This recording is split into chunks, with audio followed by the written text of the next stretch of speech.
hook. The guy keeps trying to move on. Yeah. And he's like, no, I'm not that guy. I'm this guy. And it's so funny.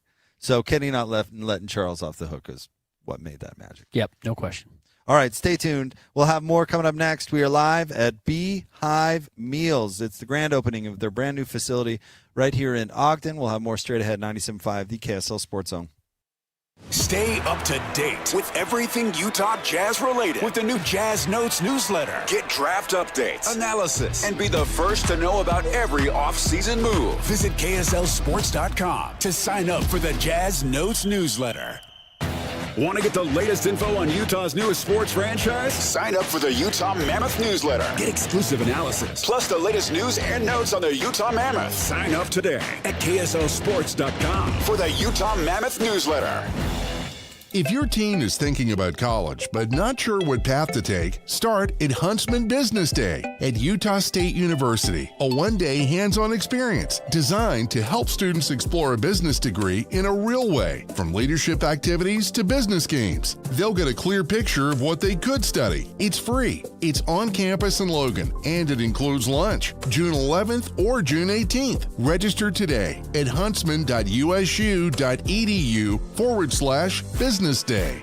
The KSL Sports Zone is your radio home for live local sports. Listen to the Salt Lake Bees and the El Paso Chihuahuas. They play tonight, tomorrow, and Saturday at 6:30. All the games are on 1280 The Zone. Saturday night, Real Salt Lake hosts the Colorado Rapids at 7:30 on 97.5 The Zone. And Sunday, the Utah Royals host Racing Louisville on 97.5 The Zone. If you want to introduce your company's brand to Utah sports fans, email Stephanie Palmer at spalmer@ksl.com and join the winning team at KSL Sports. America First Credit Union has everything you need to get your money working. And for a limited time, new members get a $150 cash bonus for opening a checking account and $200 more for enrolling in and using direct deposit. If you're ready to do more with your money and get up to $350 cash, head to americafirst.com and become a member today. Subject to membership eligibility, terms, creditworthiness, changing conditions. Additional requirements may apply. Federally insured by NCUA. Equal Opportunity Lender. Tim Jr. here from RGS Exteriors. And let's face it, it's time to update the look of your home's exterior. When was that thing built? In the 50s, 70s, 90s, the 2000s? Well, it's looking like it. Faded siding, drafty windows, leaky gutters. It's time to take action now. RGS Exteriors has been taking Utah homes from drab to fab for over 5 generations. We only use the highest quality materials like James Hardy siding and gutter topper gutter covers. You will be blown away by how much different and better and awesome your house can look. Your neighbors will be jealous, your home value will go up, and most of all, you're going to love it. Everything we do comes with our industry-leading 10-year everything guarantee, so you can sleep like a baby, knowing if anything goes wrong, you're 100% covered. For a free estimate on your gutters, windows, siding, or anything on your outside of your home, call RGS Exteriors at 801-280-3110 or visit us at rgsexteriorsutah.com. That's rgsexteriorsutah.com. At University of Utah Health, we're mapping DNA to find the cause and the cure. Because 1 in a million is really just one. One person facing one incredibly difficult diagnosis. Looking for one thing: hope. Learn more at uofuhealth.org. Doug Wright, and I'm here with Monty from Connecticut Quality Water Systems of Salt Lake, an authorized Connecticut independent dealer. Now, Monty, don't all of the other water softeners require us to basically trust our home's water to electronics? If a power surge happens, a fried circuit board, or the power just goes out suddenly, aren't you back to scrubbing hard water scale and dry skin? Yes, we believe the best technology is simple. That's why Connecticut's premium systems are non-electric. While other softeners rely on finicky computers and electronics, Connecticut runs on the kinetic energy of moving water. Nothing to plug in, no buttons to push, and zero electricity. I've had a Connecticut soft water system in my home for many years, and I've never had to do anything to it except occasionally add a little salt. And I love that it never requires me to set or program anything. Dee loves that she always has the soft water. So do what I did and go to softwaterutah.com to learn how your family can enjoy the benefits of soft water without the hassles of traditional water softeners. That's softwaterutah.com. 97.5 KZNS FM Colville, 1280 KZNS AM Salt Lake City, and KSL FM HD2 Salt Lake City Midvale. This is 97.5, the KSL Sports Zone. Just doing it big, you know. Your home for the best sports radio for your afternoon drive is right here. This is Jake Scott and Ben Anderson on 97.5, the KSL Sports Zone.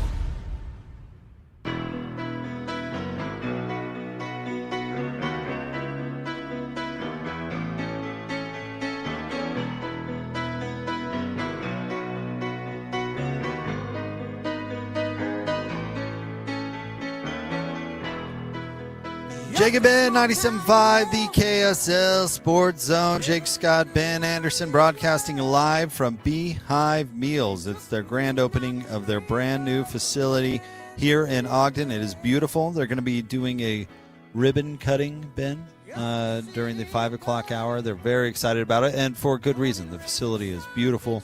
We're going to talk to Adam, one of the co-founders, coming up at 3:25. He's going to tell us all about this this really awesome and state-of-the-art facility. The freezers are like, I'm probably not doing this justice, but the freezers where after the meals are done, they go into the freezing process.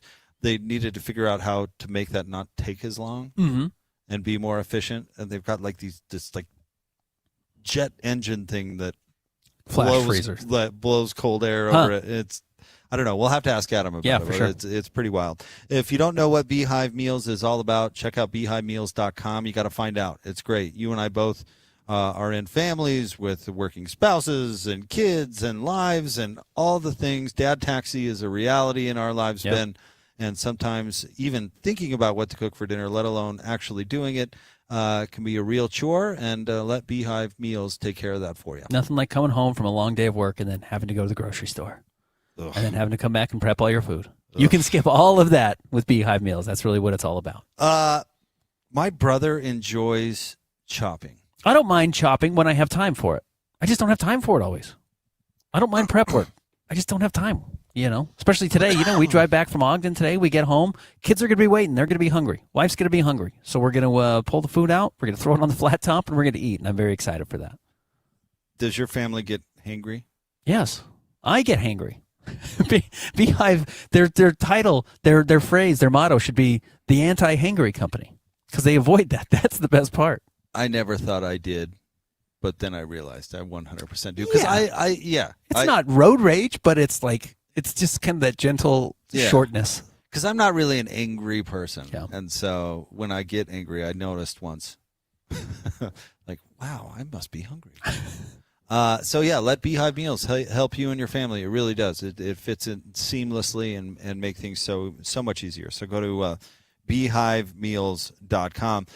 Ben, two things. One, Mark Spears has a story out talking about the Utah Jazz, and he had a chance to talk to Keontae George. Two, I had no idea you were blocked by Mark Spears. I'm blocked by Mark Spears. What happened there? Does it have to do with your former co-host Gunther? Because there is a funny story about he and Mark Spears. No, in fact, I bought Mark Spears a hot dog at the draft. I was talking to Brant, our tech down here, and he's asking if I've ever been to the NBA draft before, and I have been. And the way they fed you was with vouchers. They'd give you vouchers, and you could go use it on the concourse, and instead of there being like a media dining area. And Mark and some other guy were in front of me. And they didn't have enough food on their vouchers to get all the food they were getting. And I was right behind him, and I recognized Mark. Mark's like 6'5". Mark's a big dude. So I recognized who he was, and I was only going to get a drink and a dog or something. It's in Brooklyn. And I was going to have like $12 left over or whatever. My thing, I wasn't going to use it. And you can't, you don't get money back. So you just use it or you lose it. I was just going to be giving Barclays an extra $12 or nothing I was going to use. And so I just said, hey, Mark, I can get it. I'm just getting myself one thing. This was before he blocked me. He doesn't know who I am, obviously. But he was It's not funny, but do you remember when Boogie Cousins threatened to kill his wife on her wedding day? Jeez. Do you remember that? He threatened something like that he was going to shoot his wife or have someone shoot his wife on her remarried. Okay. Like he wasn't going to let his kids be there, or she wanted the kids there and he didn't. They got into some fight. He said something horrendous, truly horrendous. And Mark defended him and was like, he's a good dad.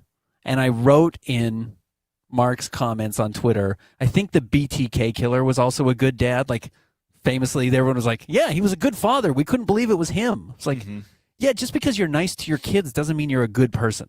And we have great evidence that Boogie Cousins, in this exact moment, was threatening his ex-wife with violence. That doesn't make you a good person. I don't care that he hugged his kids on a basketball court. And I just responded to that because some guy was in. I wasn't even responding to Mark. Somebody was responding to Mark, and I responded to that person, and he blocked me. Which I actually do not blame him. I don't like people arguing in my mentions either, but I just felt a little... I don't know why. I was in a mood of thinking, just because you're nice to your kids doesn't mean you're a good person. There's no sign of anything. You're supposed to be good to your kids. You should also be good to your ex-wife. Who's the most famous person who's blocked you? Probably him. Yeah, I don't think I've been blocked by a lot of people, but Mark for sure. I don't think I've been blocked by anyone. I probably blocked you. No, I did you? No, of course not. You muted me at very least. No, you're not muted. You don't tweet. Why would I have to mute? You're never on I don't know. Jake, I don't think anybody would have to worry about blocking you. Yeah, I don't think so either. People don't know they follow you. Exactly. With all due respect. So and there's no reason to block you. Yeah, nobody's blocking me. No. But like most of the Jazz writers at some point or another have been blocked by Shams or previously Woj, and I'm not. So who's that's okay. Who's blocked by Sham and Woj? Eric Walden was blocked by them. I think he got the Trib Jazz, which was like their big one. I think he got it blocked. What'd he do? He was talking about, he's making fun of Woj for some reason. I don't know. But I think he got it blocked. Oh. If I remember correctly. Careful out there. Yeah. What's up with these sensitive media members? Yeah, I don't know. You'd think they get yelled at enough online that it wouldn't bother them? You know, like the Daryl Strawberry clip from The Simpsons? Correct. Just rolls right off their back. Yeah. Okay. Gunther once had Mark Spears on, and I don't know if Mark had just woken up from a nap or something like that, but he sounded very lethargic. Like that? And then after he hung up, Gunther made a bunch of jokes about how he may have been impaired. Oh. Probably inappropriate on his part. But Tony Jones heard it, and then he knows Mark. So he told Mark. So he told Mark. Tony, and then Mark. then Narc? And then Mark got really upset. Really upset. It's nice of people to come on the air. Called back into the station and yelled at Lloyd upset. Okay.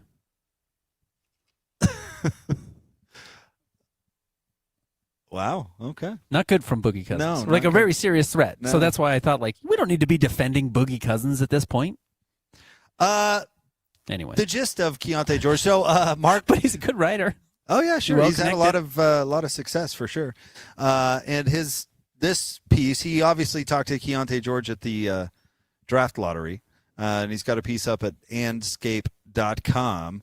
And talked to Keontae, and Keontae, really the headliner is he told a story about talking to Ryan and saying, why not us in the playoffs next year? And then, they walk through the moves the Jazz have made. And I happen to be in the position where I totally agree with Keontae. Why not the Jazz next year? Yeah, I'm totally with you. And we have seen teams make pretty dramatic jumps in quick secession. Quick order. Secession would be something different. Yeah. Succession. Make them. Yeah, they're not. You're not leaving the country. No. They're leaving the Breaking lottery. Off. We've seen teams quickly rebuild and put themselves either in spots to make the play-in tournament or make the playoffs. Detroit had the worst record in the NBA, picked fifth, also very similar to the Jazz. And 2 years later, I think they were in the playoffs, losing to the Knicks in the first round. And the next year, they have the best record. That's this season. The Houston Rockets did something similar. They get all their draft picks. They end up with Amen Thompson. They end up with Reed Shepherd, though I think they got that pick from Brooklyn. Neither here nor there. They add Fred VanVleet, and they jump to the playoffs. Like, it's not impossible to do. So, yeah, the Jazz have kind of already done that. You've heard the term a lot. Our listeners, I'm sure, have pre-agency. Instead of going out and signing Fred VanVleet and Dylan Brooks the way the Rockets did, the Jazz just went out and got Jaren Jackson Jr. at the trade deadline and then didn't play him. Now he's basically your free agent addition Walker kind of falls into that group as well because he didn't play last season. Then you had a lottery pick. You've got some money to spend in free agency if you want to bring somebody in, or you bring back a couple of the veterans that you already have, and that's your playoff team. And I think that's completely logical. Yeah, I don't see why not. I don't know why a lot of the national guys are underselling the Jazz potential. I think that's got to be more. They're just not paying attention. Well, look, I listened to Bill Simmons and Zach Lowe, and they had some other gambling guy on. I don't have any idea. This was before the season, and they were talking about, they do a pod on over-unders on win totals. Now, it's a gambling site, but I'm not listening to it for the gambling. I'm listening to hear what they have to say about kind of what they think of each team. The spicy takes. And we were talking about the Jazz were set at like 17.5, right? Was their over-under. And they all took the under. Yeah. And I was like, are you insane? That would have been the easiest money you ever made. The Jazz tried to lose and finished with 22 games, 5 games over what the projection was, and had to fight so hard to not win more games than that. I mean, they had to get Nurk's beak operated on. Right. Like, Nurk was too good. Too good. Yeah, they had to bench Cody Williams for stretches. They had to play Anderson Garcia for 45 minutes. Yeah, or 48 minutes. Yeah, it was insane. But along those lines, I do think people kind of miss what is actually happening here. Yeah, big time. Like, what is actually going on in Utah? And while everyone knows the Jazz are tanking, maybe they don't even understand the extent to which the Jazz had to tank because of how much better they actually were than their record says. I think that's it. That they don't realize. I think a lot of, especially national media, now they know a little about a lot. That's their job. Is not necessarily to be in the weeds. And I think a lot of those types, Zach Lowe, Bill Simmons, just assume that it's organic crappiness. Yeah. That it's like it used to be, where if a team had 20 wins, that means it's the worst team of all time. That's not the case. And they did go to unbelievable lengths to win 22 games. I remember when you had that take talking about that 17 number. Yeah. It's wild that they'd be like, under. I mean, you'd have to be, truly the worst team in history. I don't think anyone. Maybe the Washington Wizards finished with 17 this year, but yeah, it's brutal. And based on what you had to see them go through the year before to accomplish the same thing, I mean, that is ludicrous. I wonder, and we've done this exercise before, Ben, but if the Jazz played everybody this year and tried to win every single game, and I was about to say Walker Kessler was healthy, but even take Walker Kessler off. How many games does that team win if they poured it on every single night? One of the conversations you're going to hear from a lot of people is you got to learn how to win. You got to learn how to win. I do think that's the thing in the playoffs. I do not think that's that big of a deal in the regular season. Oh, not at all. Especially if the bar is make the playoffs. Learning to win and be the number one seed in your conference. It's more difficult, and it's certainly more difficult in the West than it is the East. And we were just teasing the East because the Detroit Pistons jumped up. But learning how to win at the rate the Phoenix Suns won this year, is that hard? I don't think that's that difficult. Oh, I think Donovan Mitchell fell victim to this a little bit because he won so much at the beginning, and they made that crazy regular season run to get into the playoffs, and then they did beat Oklahoma City. But I think it created an unrealistic idea in his mind on just how easy it is to get to that point. Yeah. Yes. To get those wins in the regular season, to the point that they lost the next year to Houston. Mm-hmm. And remember, Donovan Mitchell is saying, we'll never let that happen ever again. Yeah. And it's like, no, dude, just because you say that. Yeah, I know it's been easy to get to this point for you. It's felt pretty effortless. Yeah. But it's, once the rubber meets the road, it's not. So, yes, that's my long-winded way of agreeing with you. I don't think winning 40 games in the NBA is that hard. And I think the Jazz potentially could have won 40 games if they poured it all on last season. Believe it or not. And somebody out there is like, this homer. Do people understand how bad the Jazz team was that won 40 games under Jerry Sloan? Right. Terrible. Right. But you know what they did? They played hard. Played hard and they tried. Yeah. So, if you're organically winning in the teens, then you truly have the most inept. Yeah, things are bad. Coaching, front office, everything. And the Jazz, messed with the system to get the number 2 overall pick. Absolutely they did. Washington kind of has, but Detroit certainly was doing it as well with Cade Cunningham to make sure they were getting other top 5 picks. The Jazz Isn't that where Duran came from? Jazz were playing the system. They ended up getting him at 14. I think they traded. Was he later? Pick. But That's where they got Asar Thompson. That's where they got Jaden Ivey. Like, yeah, you play the system to your favor, and then once you decide to put the pedal down, you are driving a pretty nice car, and the Jazz have a pretty nice car right now. So I actually am not that. I don't disagree at all with Keontae George and talking to Ryan Smith that they should be ready to make a playoff team next year, and I think they're going to try and temper those expectations, and I'm not going to buy it. But I think what I do like about this story is that it's Keontae saying it, because I think there's a world, and maybe even after last season, not this season, but after last season, if the Jazz were adding, a point guard like they very well could be with AJ or with Darren Peterson, and I don't know if he's like a true point guard, but neither was Keontae coming out. But we were talking yesterday about maybe the value of a Darren Peterson is if he comes in and he plays point guard, the same way you're seeing that right now with Dylan Harper in San Antonio. You have these huge players and you have a real advantage. Keontae shouldn't be scared of Darren Peterson. Maybe he loses his job to him, but right now Keontae should feel like I'm the reason why we are in this spot, along with Jaren Jackson Jr. and along with Lauri Markkanen, and I'm going to be the reason we make the playoffs this year. And he should just establish it himself that he is one of these guys and is a part of this franchise, regardless of how good whoever they draft could be. Oh, I totally disagree. You think he should be terrified? I think he should be. Backup punter at Colorado State. Where was it? I'm not saying he should. Northern Colorado. Northern Colorado. I'm not saying he should stab. Take it to those levels. No, I'm not at all. I'm kind of joking, but I actually mean that in a way. Keontae can't take a step back. He had the mentality adjustment and all that stuff. I don't think a little heat on Keontae is a bad thing at all. If he's going to become an all-star, then he's going to have to beat out some good players. Yeah. There's nothing wrong with that. He should be terrified they're going to draft Darren Peterson. And frankly, Ace Bailey should be terrified they're going to take another wing. If he's, to become a star, he's got a long way to go. So having another player push and compete is nothing but a good thing, in my opinion. And maybe it makes some players feel a little vulnerable. Well, good. You should feel vulnerable. This is the NBA. And you've not done anything yet. And you've not done a thing. And, in fact, it's the opposite, where you've been handed a lot. You've been handed a lot of minutes and a big role, and you haven't earned any of that.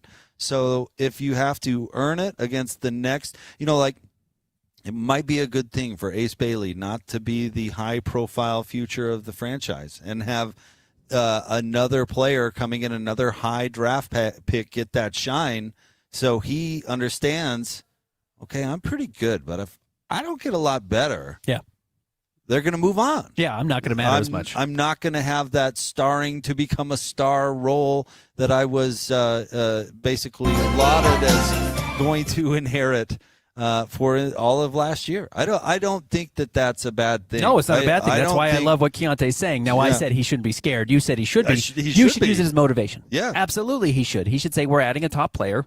That player's coming in at your position most likely, might take a bite out of you. You get better. You need to get better. This is going to be an unpopular take, but I feel like Derek Favors didn't reach his potential because he got comfortable. I think that's fair.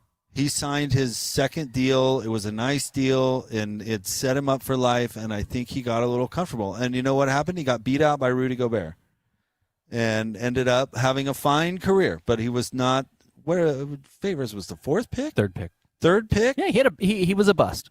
People thought he had all-star potential for good reason, but he got comfortable, and he got better to a certain extent and then never – went to the next level. He had a good career, but he did not have the all-star level career that was in his. It was within the realm of his possibilities. You know what? And I don't blame him because his career was pretty good, and you know what? I bet life was pretty good too. Yeah. So it's just really hard to reach the level that a lot of people think Ace or Keontae have the within their abilities to reach. It doesn't hurt to throw a little fire. Remember when Tanner Mangum was just handed the quarterback job at BYU, and then they had a rough season, and Kalani came back at Media Day the next year and said, we are never doing that again. Not doing that anymore. We are never just handing the quarterback over. There's going to be a competition all the time, and it's with good reason, That's why, Christian keeps you sharp because he is coming for you with every bit of his being. Which is why I always prefer bad producers.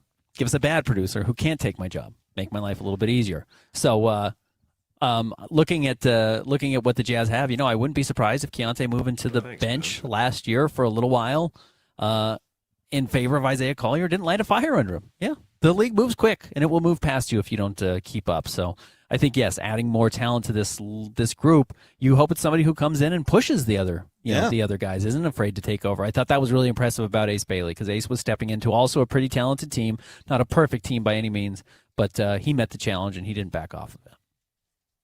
I think he eventually met the challenge. And I mean that in a complimentary way, because I like the way he didn't kick in the door and say the new star has arrived. I liked his attitude. And then I'd say 3/4 the way through the season, he really found his groove. Mm-hmm. It took a minute, but he really found his groove, and I guess you could say his voice.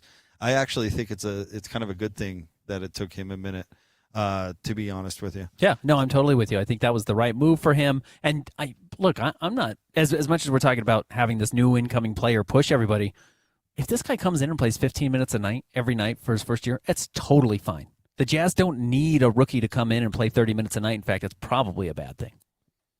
Yes, that probably would be a bad thing, that's for sure. All right, we are live at Beehive Meals, hanging out at the grand opening of their brand new facility. And joining us now, of course, co-founder here at Beehive Meals, Elise, with us. Thank you for having us. Yeah, thanks for coming. It's been fun to have you guys here all day. It's amazing to walk in this building and this be a part of your grand opening and look back and saying, this company started in 2019. Like, you guys have done this in 7 years. That's amazing. I know. So yeah, going back to, it was like mid to end of 2019. And my husband was working for a small business here in Utah. I was a stay-at-home mom. We had 2 kids. I had a 2-year-old and a 9-month-old. And he was in a situation, my husband was in a situation where the company he was working for was a little rocky. It looked like it was maybe going under. He wasn't going to have a job much longer. And it's like, okay, like, we still have bills we need to pay. And so he went to work one morning. I was up before our kids were up, and it was kind of like, okay, like, we have a mortgage to pay. Like, how are we going to do this? And I pulled out my phone and I pulled out the Notes app and I labeled my note, things I'm good at that could make money. And they were things that were like, my background, I don't have a college degree in anything. I couldn't go back really into the workforce and make a whole lot. And so it was like, okay, what am I good at? And it was very like homemaker type things, like baking and crocheting, and freezer meals was on that list. I've always prepped freezer meals for my family. And so I was like, yeah, I could do that for people. I could get all the ingredients. I could prep it. I could deliver them. And I didn't, so I ended up going to Adobe Stock Photography. I had no content of freezer meals. I put together a picture collage based off of that, threw it up on Facebook that same day within a couple hours, and it immediately took off. And so I was like September 2019, COVID hit 6 months later. We grew through the pandemic. And this is now, I think I should count, but I think this is our 4th facility now. Wow. So we have just kept growing and growing and growing. Finally, we're in 60,000 square feet, fully, set up exactly what we need. And we're just so excited to be here. I love that story so much. One, it's the American dream. Correct. I mean, yep, it really is. But it demonstrates the power of a great idea. I mean, truly a great idea. Ben and I talk about it all the time when we talk about you, but it fits so seamlessly into busy lives. I have 2 kids. My wife works. Same. And it's truly impossible to cook delicious food all the time, because you just don't have it, and it fits so seamlessly into my life, and I know a lot of our listeners. Yeah, I know. It truly is the only way I get dinner on the table every night now. Like, people ask me, like, do you really use your product? I'm like, yes, every single night. Because we were talking about, you drive home and there's nothing prepped, and I didn't pick this up at the store, so guess I'll spend $40 at the fast food place to get something I don't want to feed my kids, but it's easy. And this avoids that entire situation, which is not fun. You don't want to spend money right after you get off work. All those issues, like, you guys just take care of it. I've used it several times, and I'm just like, this is the best. This is the best to go home, and the food is homemade now, and the kids are happy, and the whole house smells good. I mean, it really brings you that homemade feel. Well, and yeah, you mentioned homemade, and so it's like, we do all the prep, the busy work, right? Like, you cook it in your slow cooker. We now have our flat top meals. You could cook it on your flat top skillet, whatever. But it's like, you're getting it cooked for the first time. Like, you guys take credit. Like, you guys made dinner, right? And I do. You take credit. You got a homemade meal done by you. Jake's got a new Greek chicken meal that he's excited about. Break that in for sure. Oh my gosh, it is so good. If you do like a fresh tzatziki and like cucumber, tomato, and some pita bread, It's one of my delicious.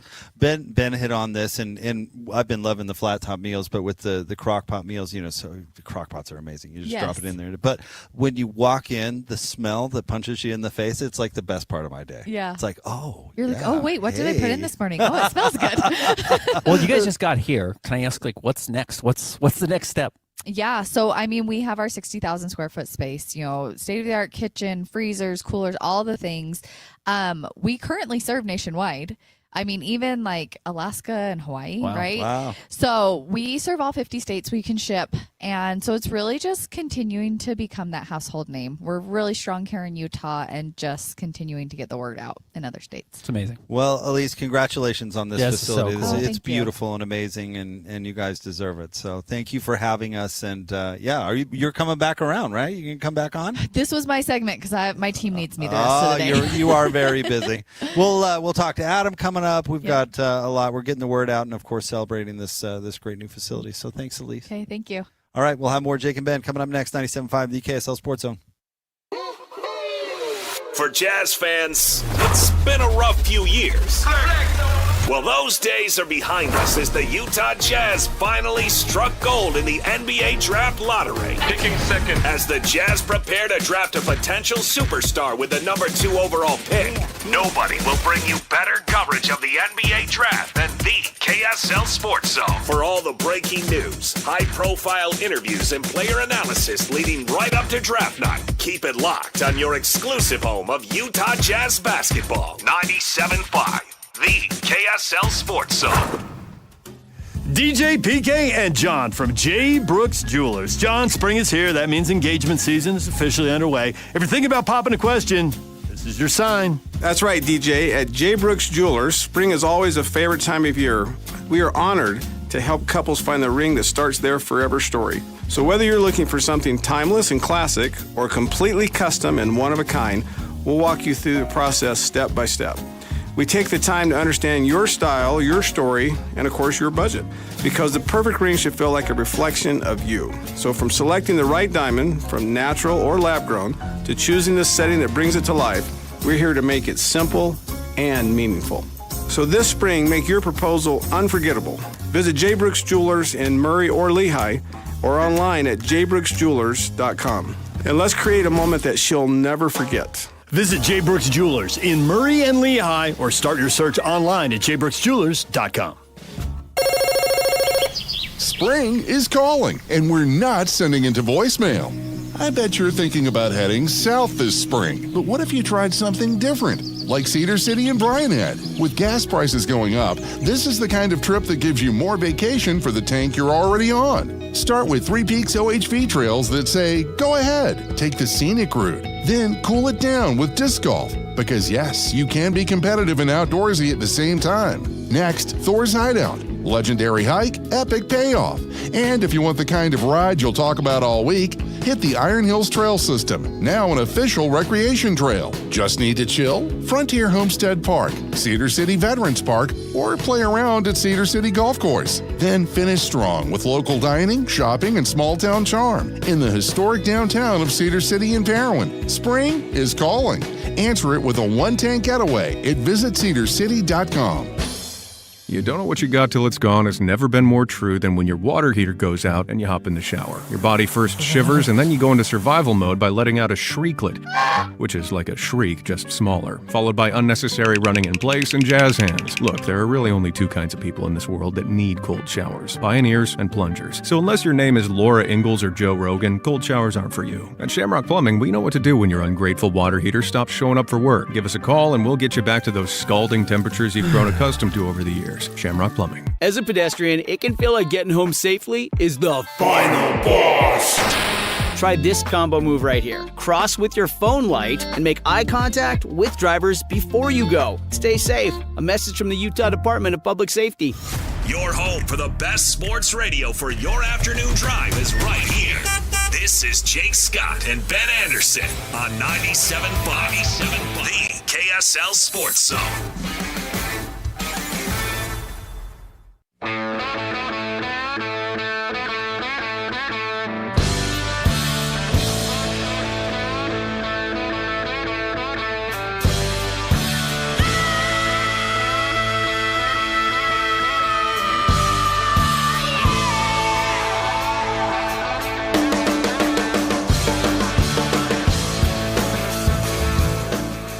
Jacob Ben, 97.5, the KSL Sports Zone. We are live from Beehive Meals, the grand opening of their brand new facility right here in Ogden. And man, what a facility it is. We'll talk to Adam a little bit later about exactly why it's so special, which I had a chance to take a tour earlier today. It is so cool. So check them out, beehivemeals.com. That's beehivemeals.com.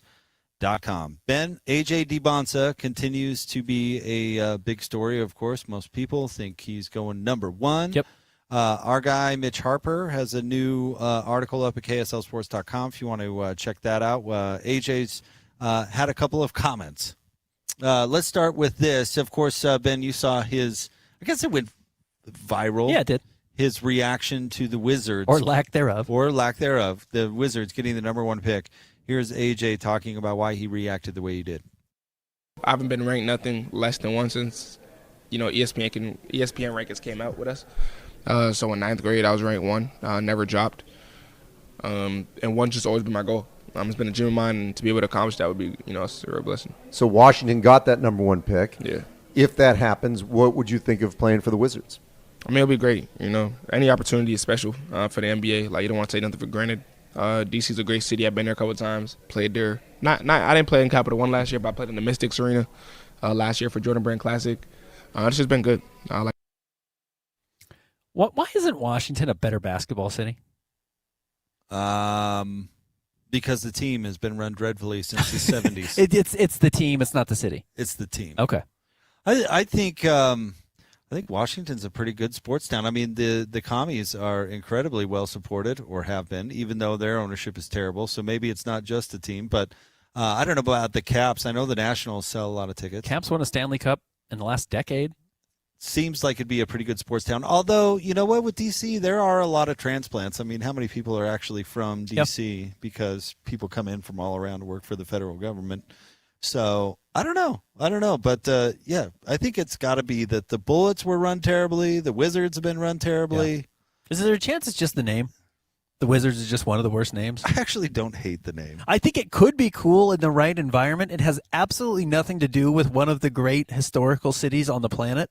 So to whiff on that with Wizards doesn't make any sense to me. See, I think, you know what? It's another example of you got to make it cool. There's no okay, and they haven't. Yeah, like there's no tie between the Jazz and and Jazz and Utah, none. But the Jazz have made it cool by winning.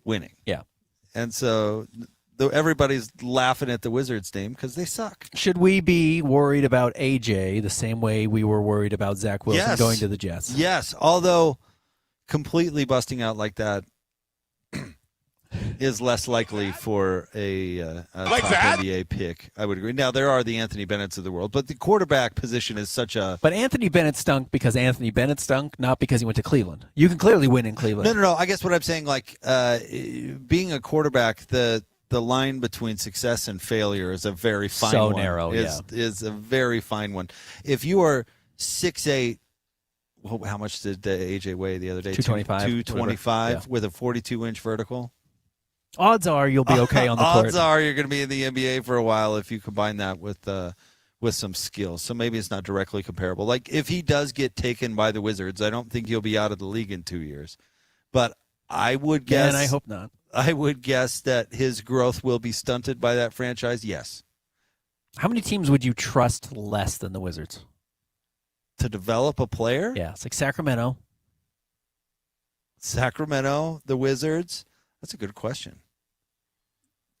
Are we missing somebody? Well, I feel like Orlando maybe has Charlotte. had the potential to develop a lot of players, and they're still average. Charlotte's had a couple of wins because of Brandon Miller and Concanipple, but Brandon Miller still hasn't developed into an all-star. Is he any better than he was when he first got drafted? And He's if they're healthier. picking top 5 every year, they're bound to get a couple good players you on won't miss accident. always.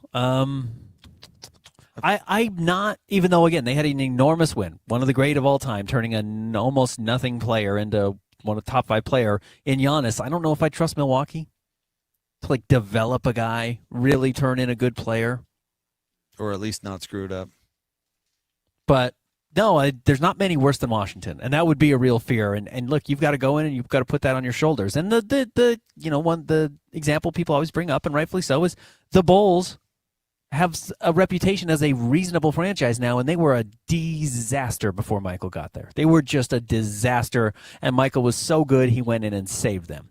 Now, that's Michael Jordan, and I'm not going to ask AJ to be Michael Jordan. They've been a disaster since. And they have been a disaster since. Yeah. I mean, that is what they are. They just had a weird 18-year window where Michael Jordan, or 14-year window where Michael Jordan was there, and they were relevant. Did you see that they hired Orlando's assistant GM today? And I saw people being like, he's great. I'm like, is he? Is he? They hired AC Law from the Nets. I was like, you're hiring Nets and Magic people? You totally missed. Like, I'm not saying you just have to go to the Spurs or, whatever organization has won some recently and be like, go hire all of OKC's people, but not Orlando and Brooklyn. Oh, that move has cheaping out written all over it. Yes. Yeah, exactly right. Yeah, that's the affordable solution. Yeah, they're like, well, it's more than the Blazers pay, but no, I mean, nobody else is paying. Dallas went out and got Ujiri. Yeah, probably cost them a fortune, $15 million a year. Seriously, it might have cost them that much money. Yeah, that's what Reinsdorf's not willing to do. And in fact, Jerry Krause was a baseball guy. Right. He came from the White Sox organization, which is White hilarious. So yeah, who would I trust less? I mean, I guess there are very other few teams out there. If I'm AJ, and I know we've seen the rumors that he would prefer Utah, and I certainly would believe that given his relationship with the state and being here for a couple of years. But I would also buy that he does not want to go to Washington. Yeah. Yeah, it may not even just be Utah. It may be that it is Washington. Yep. I don't think it's necessarily, I'm dying to play for the Jazz. Like, cool if he does. That's so unique. Not a lot of players have that. That shouldn't influence the Jazz all that much. You know what? It would be cool. If he does turn great and then wants to move here later in his career, great. Jazz never get that player. Dame never came back here. If you could get that guy once he's already established, cool. If you're a Jazz fan, I guess that would be ideal. But you don't even necessarily need to draft him. But yeah, he just may not want to be in Washington or Chicago. There might be a little sweet spot with Utah and Memphis at 2 and 3 of like, get me there. Carlos Boozer, people are worried that Booz is a Jazz front office member, and that's going to put some weird pressure for them to draft Cam. And I don't think it will. I'm sure it'll be a conversation, but I don't think it'll put pressure on them if they don't feel like he's the right guy. Booz should be happy to have his kid land in Memphis. They draft awesome.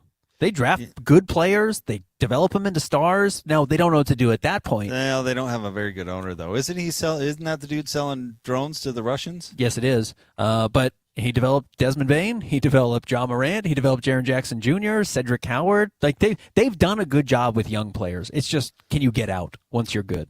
That might be the question for Cam Boozer, which Carlos was always good at getting out of things. Just lie to the owner and move on.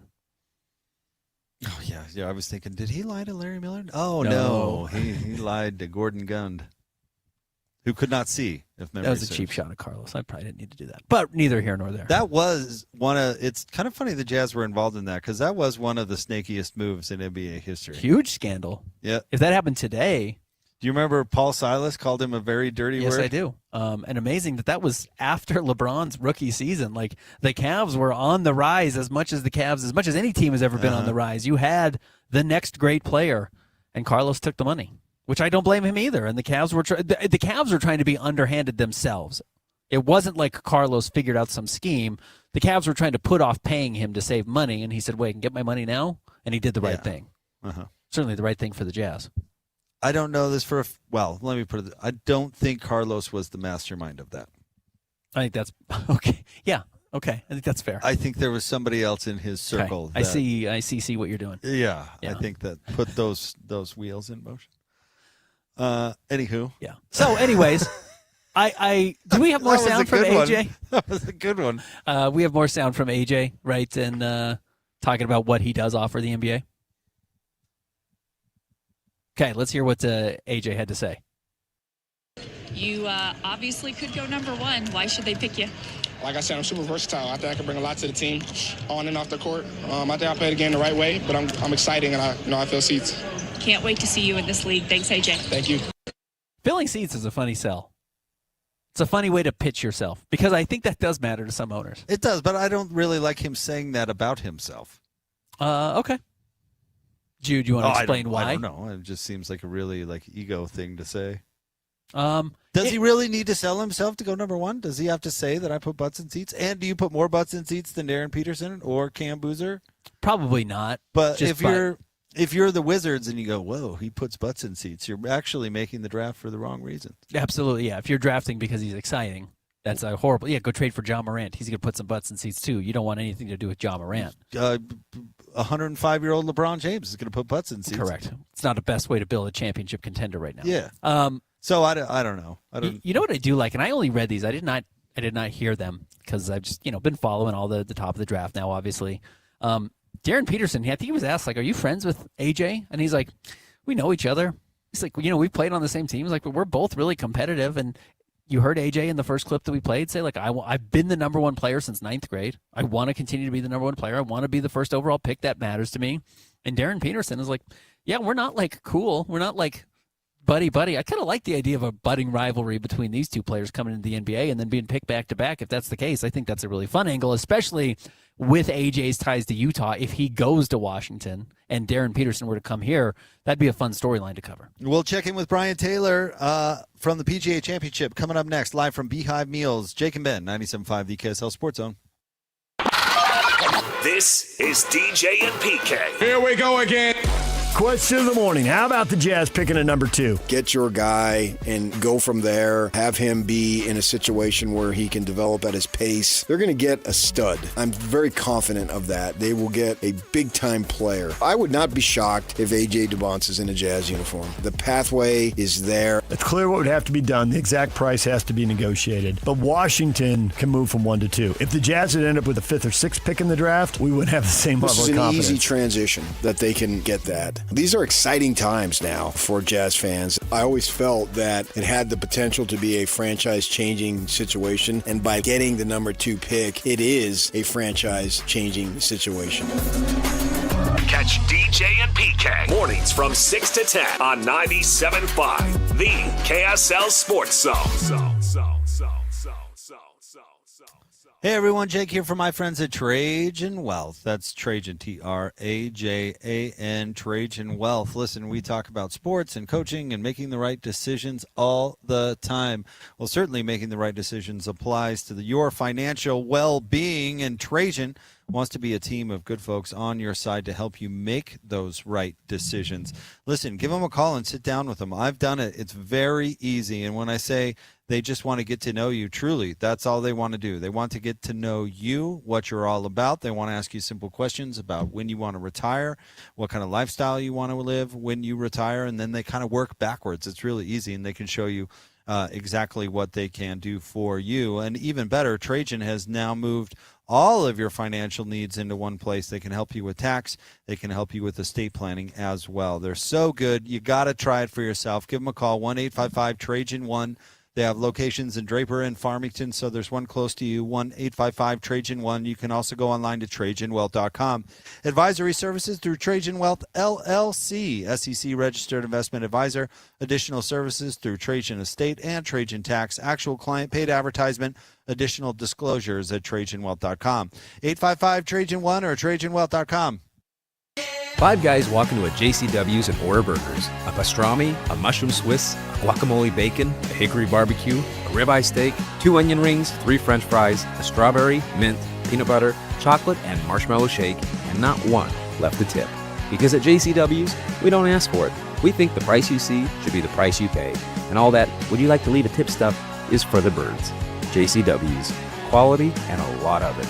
Open in American Fork, Lehigh, Provo, South Jordan, and Harriman. Have you ever looked in the mirror and just didn't feel like yourself anymore? Maybe your clothes didn't fit the way they used to, or you don't like how you look in them. Honestly, it's more than that. It's how you feel walking into a room, avoiding photos, skipping events, not feeling as confident at work or even with your spouse. Over time, that starts to wear on you. But here's the truth. Losing weight is one thing. Feeling confident again and keeping it off, that's what really matters. At SLC Fat Loss, we help people lose 20 to 40 pounds naturally in about 60 days without injections, crazy workouts, or prepackaged meals. More importantly, we show you how to keep the weight off so you can feel comfortable in your clothes, confident going out, and actually like what you see in the mirror again. Alex Curie here. I dropped 65 pounds in just 60 days. That was 2 years ago on Salt Lake City Fat Loss. I've kept it off. You can do it too. SaltLakeCityFatLoss.com. Many clients lose 20 to 40 pounds in about 60 days. Schedule a free weight loss consultation and start to feel confident again. Go to SLCFatLoss.com.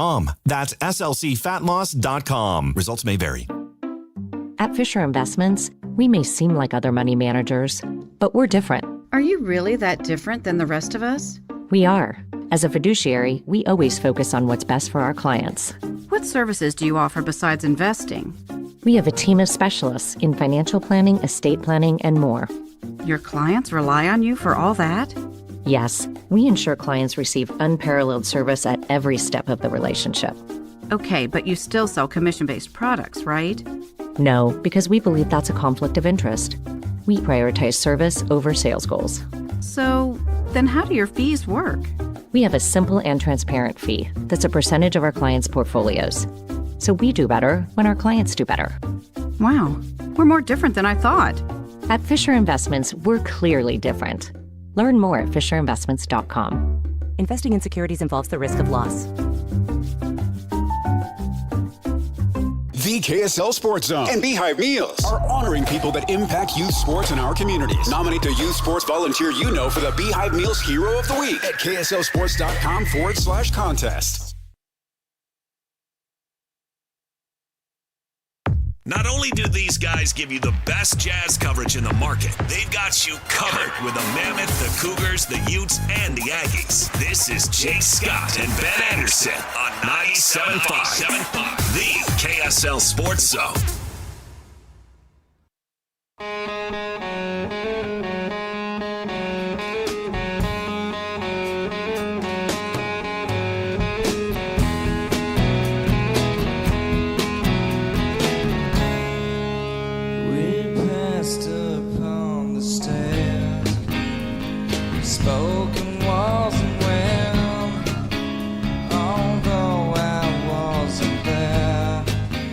Jacob Ben, 97.5, the KSL Sports Zone. Jake Scott, Ben Anderson. We're going to talk to Brian Taylor from the PGA Championship coming up here momentarily. Two kind of funny stories from the PGA Championship today, Ben. Yeah, by the way, we are live at Beehive Meals, the brand new facility. It's beautiful right here in Ogden. We're going to talk to Adam coming up here in a few minutes. But first thing, did you see Bryson DeChambeau hit a really bad drive? And it landed on some steps, like didn't bounce off. Like stuck. Landed and stuck. And then they had this big long talk about where he had to drop his ball. But I can't imagine 1 in a zillion chances of landing a ball on concrete steps. And it not rolling down? Right. Yeah, that is weird. How would that even happen? Yeah. Well, I mean, I could figure it out. I'm a terrible golfer. But you did hit an old lady once in a golf cart. I hit her blanket. But look, see? Look at that. Yeah. What are the odds of that? Just stopped on a step? Coming to a standstill? And not banking off there? That's crazy. Yeah, and then there was wait, say that again, Christian. I'm sorry. All right. And then this is Garrick Higo. He was assessed a 2-stroke penalty, Ben, because he was late. Let's listen to the audio. I was obviously, so the rule is that if you're 1 second late, you're late. I was obviously there on time but late. That's a 2-shot penalty. You have 5 minutes then until you're DQ'd. So yeah, I guess I could have taken five minutes longer, or just under that. But obviously it's unfortunate. I usually cut it fine. It was cold this morning. I was trying to stay as warm as possible coming from the range. I think it shows a lot of mental strength, the way I just kept fighting, and it wasn't going to affect my swing or my putting. So it is what it is. I mean, my caddy was on the tee box. I had my putter in my hand. Obviously I didn't have my watch on me. I didn't have my phone with me. I'm already in the clouds a little bit as it is, so I don't know what else to do.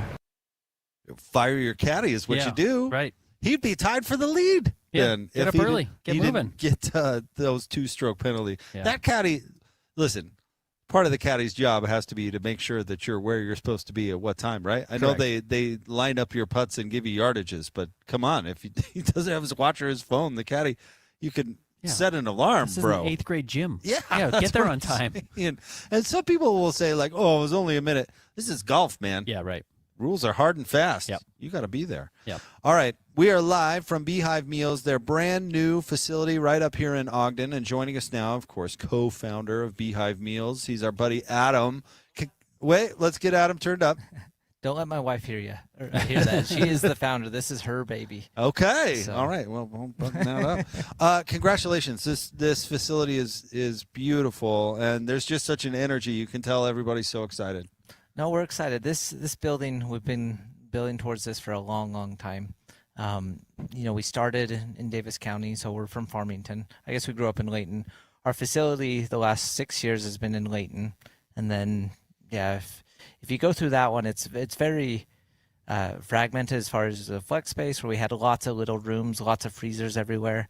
This is kind of the vision we've been building towards forever. And Jake, as we walk through, you can kind of see. And it's just amazing. Kind of yeah, and the way it's laid out from the kitchen, with such purpose into eventually the prep area, and then eventually gets to the freezer, and then out to the shipping area. I mean, it's brilliant. It's so cool. No, we're excited. It's really a dream come true. Jake was saying it's really the American dream, and what's so cool, I mean, obviously the Beehive moniker of it is so it's local. It's like you guys are a true local company. You guys are Utahns. I think that's one of the coolest parts. So if you are listening to our show and you are ordering it local, I mean, that's how fresh it is. I mean, it's being made here, and it's going right to your door. Yeah, the business model is really, it's a pre-sale as well, where we won't make it until after it's sold. And so really everything is made within 48 hours or less, depending on, if you order on a Monday versus a weekend. But really we try and flip it as quickly as possible and then get it out the door.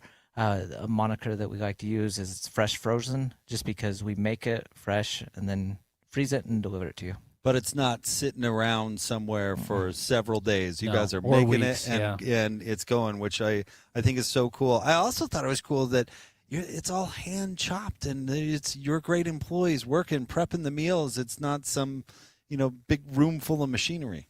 Yeah, and I think it's probably important to point out what the product is, where, at least historically, so we do freezer meals, which is a term here in Utah, but it's really, we take the raw ingredients, you talk about, the proteins, the beef, the pork, the chicken, and then we take the raw vegetables depending on the meal. We have over 120 different recipes, then put the sauces in them, vacuum seal it, freeze it, and then ship it. Which is important, and then you cook it in a slow cooker, or we have our new flat top meals, which are awesome. Mm-hmm. But it's very much raw ingredients that you're cooking for the first time. We're not a tray company where we pre-cook it and then you microwave it later, or even following recipes. We're not going to send you just the groceries where you have to follow that recipe. Once you cook it, it's almost like we get you 90% of the way there, and then you finish it however you want. So whether that's serving it over rice or pasta, or as tacos or sandwiches or pizza or salads. There's a lot of different ways you can finish our meals. And you guys have made 4 million meals? Yeah, we're probably we do about 1.25 million now. With our expansion, nationwide shipping, demand's just gone up. And that's why we're excited to have this brand new facility. It's very much state of the art, but it's supposed to be kind of that stepping stone that unlocks other aspects. So we've already turned on shipping across the nation, but we expect production numbers to go up quite a bit. This may be a dumb question, but do you have a favorite? I do. I like most of the ones that are over rice. So there's a chicken burrito bowls, the flat top meals. That has been so. We're known for our slow cooker meals, and as my wife mentioned, we eat those a lot. The flat top meals has been awesome just because it's been a little bit different for us.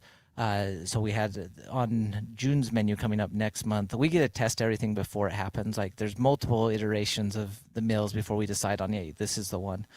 So the Philly cheesesteaks is something that we've had, which we have a slow cooker version and then the flat top version. The flat top is phenomenal. I mean, it really feels like, it's coming from the street, and just how it's cooked. You getting good feedback on the flat tops? Mm-hmm. Awesome. I think they're so simple. The slow cooker, everything that we do is simple, where we basically, do the prep work, the busy work, and all you do is throw it in the slow cooker. Prep time for you to cook it, it's a matter of opening a bag, dumping it in the slow cooker, and then maybe it's a few hours to cook. The flat tops, you're cooking within 15 minutes. They cook really quickly, and so, some of the stir fries, all the chickens and the proteins will be chopped already for you. Yeah, it's easy. And it's just a matter of, if you have a bigger griddle, which you can use a skillet on the inside as well. If you have a bigger griddle, it's I got my vegetables over here, my chicken over here, and it cooks really quick. I mean, it's amazing. I got my first delivery Friday morning, and Friday night we were eating. You know, I mean, it's not this crazy process. I mean, it's really quick. When somebody orders online, how quickly before they get their first order? Yeah, it's usually within 48 hours. It's crazy. Is our goal. In Utah, it ships next day. Yeah. And then just because we're local, it'll get to you really, really quick. If you're a little bit further, it takes a little bit longer. And then, not to get into like too many specifics, but carriers don't necessarily deliver on the weekends. Yeah. And so it's better to almost order, like we can get you next day if you ordered early in the week. If it's a Friday, you might have to wait until Monday to ship. BeehiveMeals.com. BeehiveMeals.com. It's super easy. Get the ball rolling today. Adam, thank you. Thank you for having us out. Congrats. This is amazing. Yeah. No, great to have you guys here. It's been fun. All right. We'll have more Jake and Ben coming up next. Stay tuned. 97.5, the KSL Sports Zone. This stuff is available everywhere. Wherever you are, the KSL Sports Zone will be right there with you. It's the KSL Sports app. I love it. Where you can get the latest podcasts, up to the second breaking news, and analysis of the teams you can't live without right from your phone. And wherever in the world you may be, you can have DJ and PK, Scotty and the coach, and Jake and Ben tag along with live streaming of your favorite shows. Download the KSL Sports app and never miss a thing. Presented by University of Utah Health. Health is in our DNA. Learn more at uofuhealth.org. This is 97.5, the KSL Sports Zone. Don't miss the excitement of the crowd, the perfect ping of 300-yard drives, the sound of sinking a 15-foot putt, shifting the leaderboard. Challenge is an understatement. Beautiful, bold, athletic. LPGA's next-gen stars vying for glory on a course that's as stunning as it is challenging. The Copper Rock Championships Epson Tour, May 14th through 16th. Come for the game. Stay for the journey. Copper Rock, born to be played. Utah's got the Big Five, but this week we're showing you the Mini Five, hidden state parks flying under the radar. Tonight, Anasazi State Park in Boulder. We have a 900-year-old ancestral Puebloan village. We're trying really hard to tell an accurate story, what these buildings would have looked like had they remained intact. Watch KSL 5 News at 10, and you can win a guest card to hit the road yourself. The Mini 5, Utah's Hidden Gems, tonight on KSL 5 News at 10. Your new 2026 Mazda CX-5 has arrived at Tim Daly Mazda Southtown, and we'll make your dollar go farther with $3,000 more on your trade-in when you buy your new Mazda CX-5. Plus, get financing for as low as 1.9% and free gas for a year. With all that from Tim Daly Mazda Southtown, you and your dollar will go farther than ever. Visit us in Sandy today. APR OAC, 36 months at $29.04 per month for 1,000 financed. Not available with any other offers. See dealer for complete details. Are you an adult with uncontrolled moderate to severe Crohn's disease symptoms and still packing a backup bag of clothes? Just in case, Skyrizi Risankizumab Riza can help you take control of your Crohn's. Feel significant symptom relief, including less abdominal pain and fewer bowel movements at 4 weeks. Plus, Skyrizi is proven to help people achieve remission and visibly improve damage of the intestinal lining. Individual results may vary. Skyrizi is a prescription injection medicine. Don't use if allergic to Skyrizi. Serious allergic reactions, increased infections, or lower ability to fight them may occur. Before treatment, get checked for infections and tuberculosis. Tell your doctor about any flu-like symptoms or vaccines. Liver problems leading to hospitalization may occur when treated for Crohn's. Ready to take control of your Crohn's? Ask your doctor about Skyrizi, the #1 prescribed biologic in Crohn's disease. Control is everything to me. Learn more at skyrizi.com or call 1-866-SKYRIZI.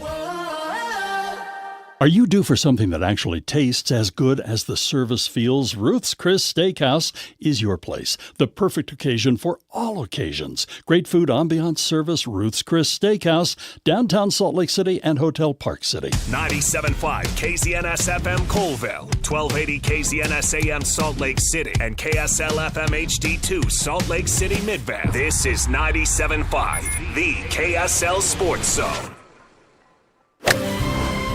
The PGA Championship Update is presented by Copper Rock, where the pros play, on 97.5 the KSL Sports Zone.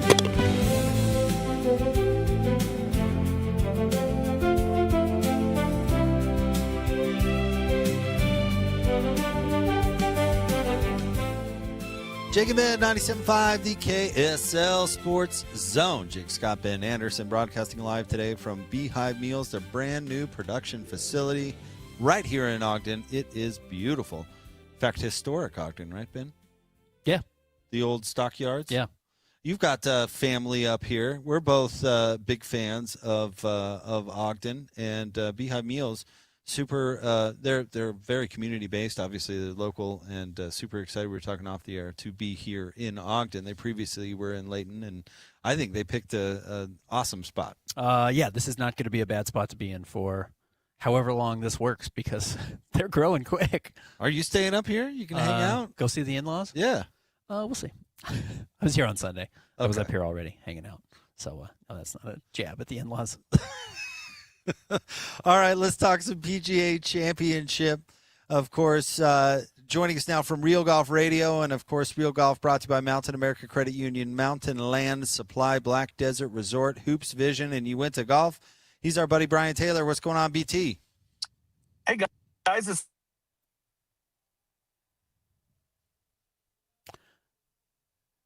All right, we're just going to call BT. See if we can't get a better connection. What? It's trouble this week. Yeah. We haven't had one go We smoothly haven't had a yet. single easy round. Well, yet. maybe we'll get there. We'll see. Who knows? We're Maybe doing we'll our get best. there. I am eager to talk to BT. Of course, I want to talk to him about the penalty and whether he should have been punished for being a minute late. Not the biggest names right now at the top of the leaderboard. Justin Thomas, you're not a JT guy? Okay, yeah, he's climbing up there. All right. And Scheffler's at 3 under. Yeah. So yeah, there's some. There's some players. Don't get me wrong. Your guy Rory's toe. The toe was a problem. Keeping him out. Joining us now, BT back with us. BT, you there? sorry about that. Can you hear me, boys? We got you. Totally our fault. Good. All right, what have you seen? First day in the books, largely. What have you seen so far? Yeah, you know what? It's actually been an interesting day. We started off with Garrick Higo being late to his tee time and getting a two-shot penalty, and then going out and shooting 67 would be tied for the lead. It's unbelievable. And then his response afterwards is just the most puzzling thing that I've seen in professional golf. You know, I mean, he said, look, were you late? Yeah, I was late.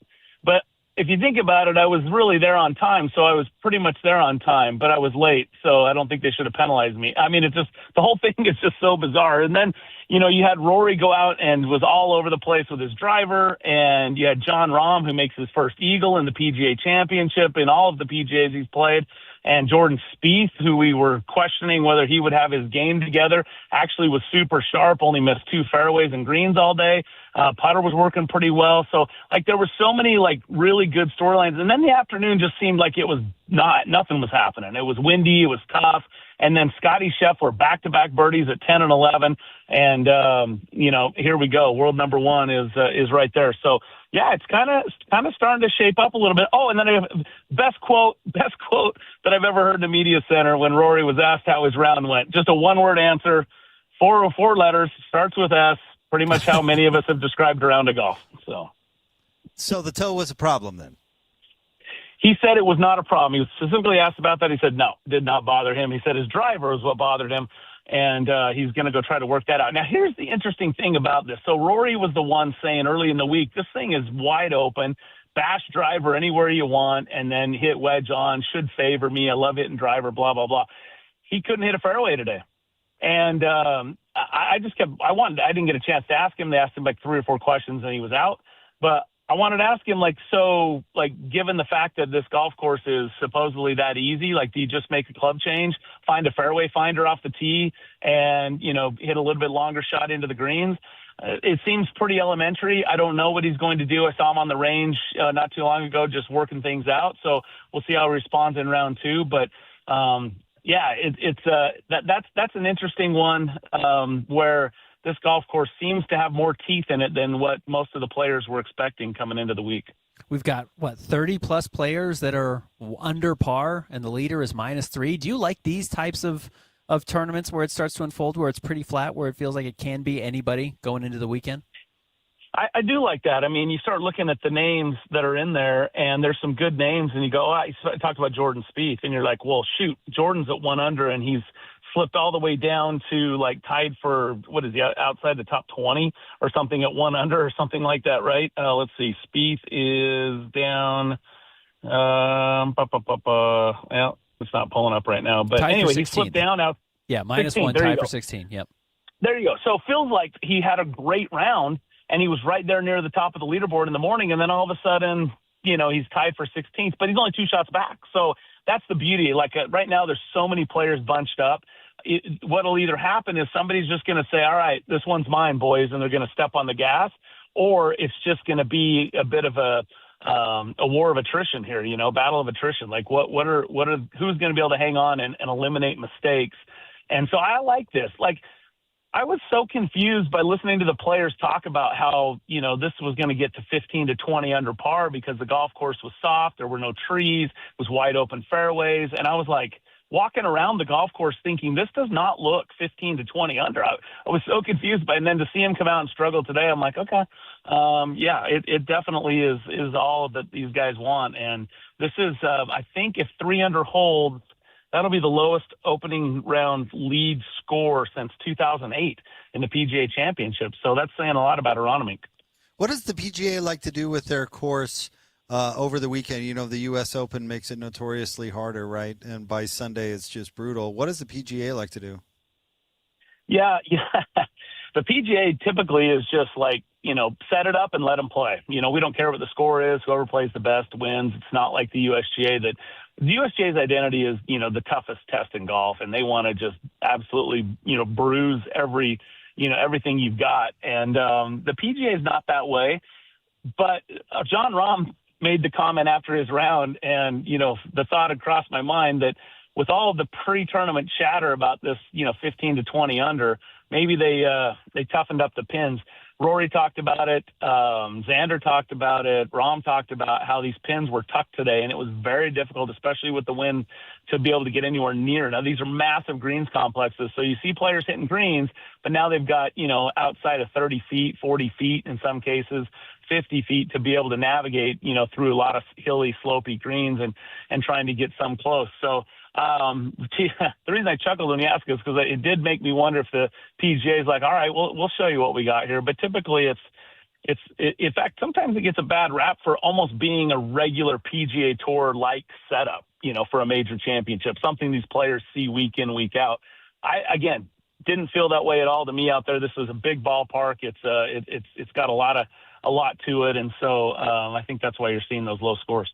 Low scores. Is there a favorite evening you have throughout a tournament? Is it the night before the tournament starts? Is it after the first day? Is it Saturday leading into Sunday when we know who's competing? Is there a particular day you like being around it, or I guess evening after the rounds have wrapped up?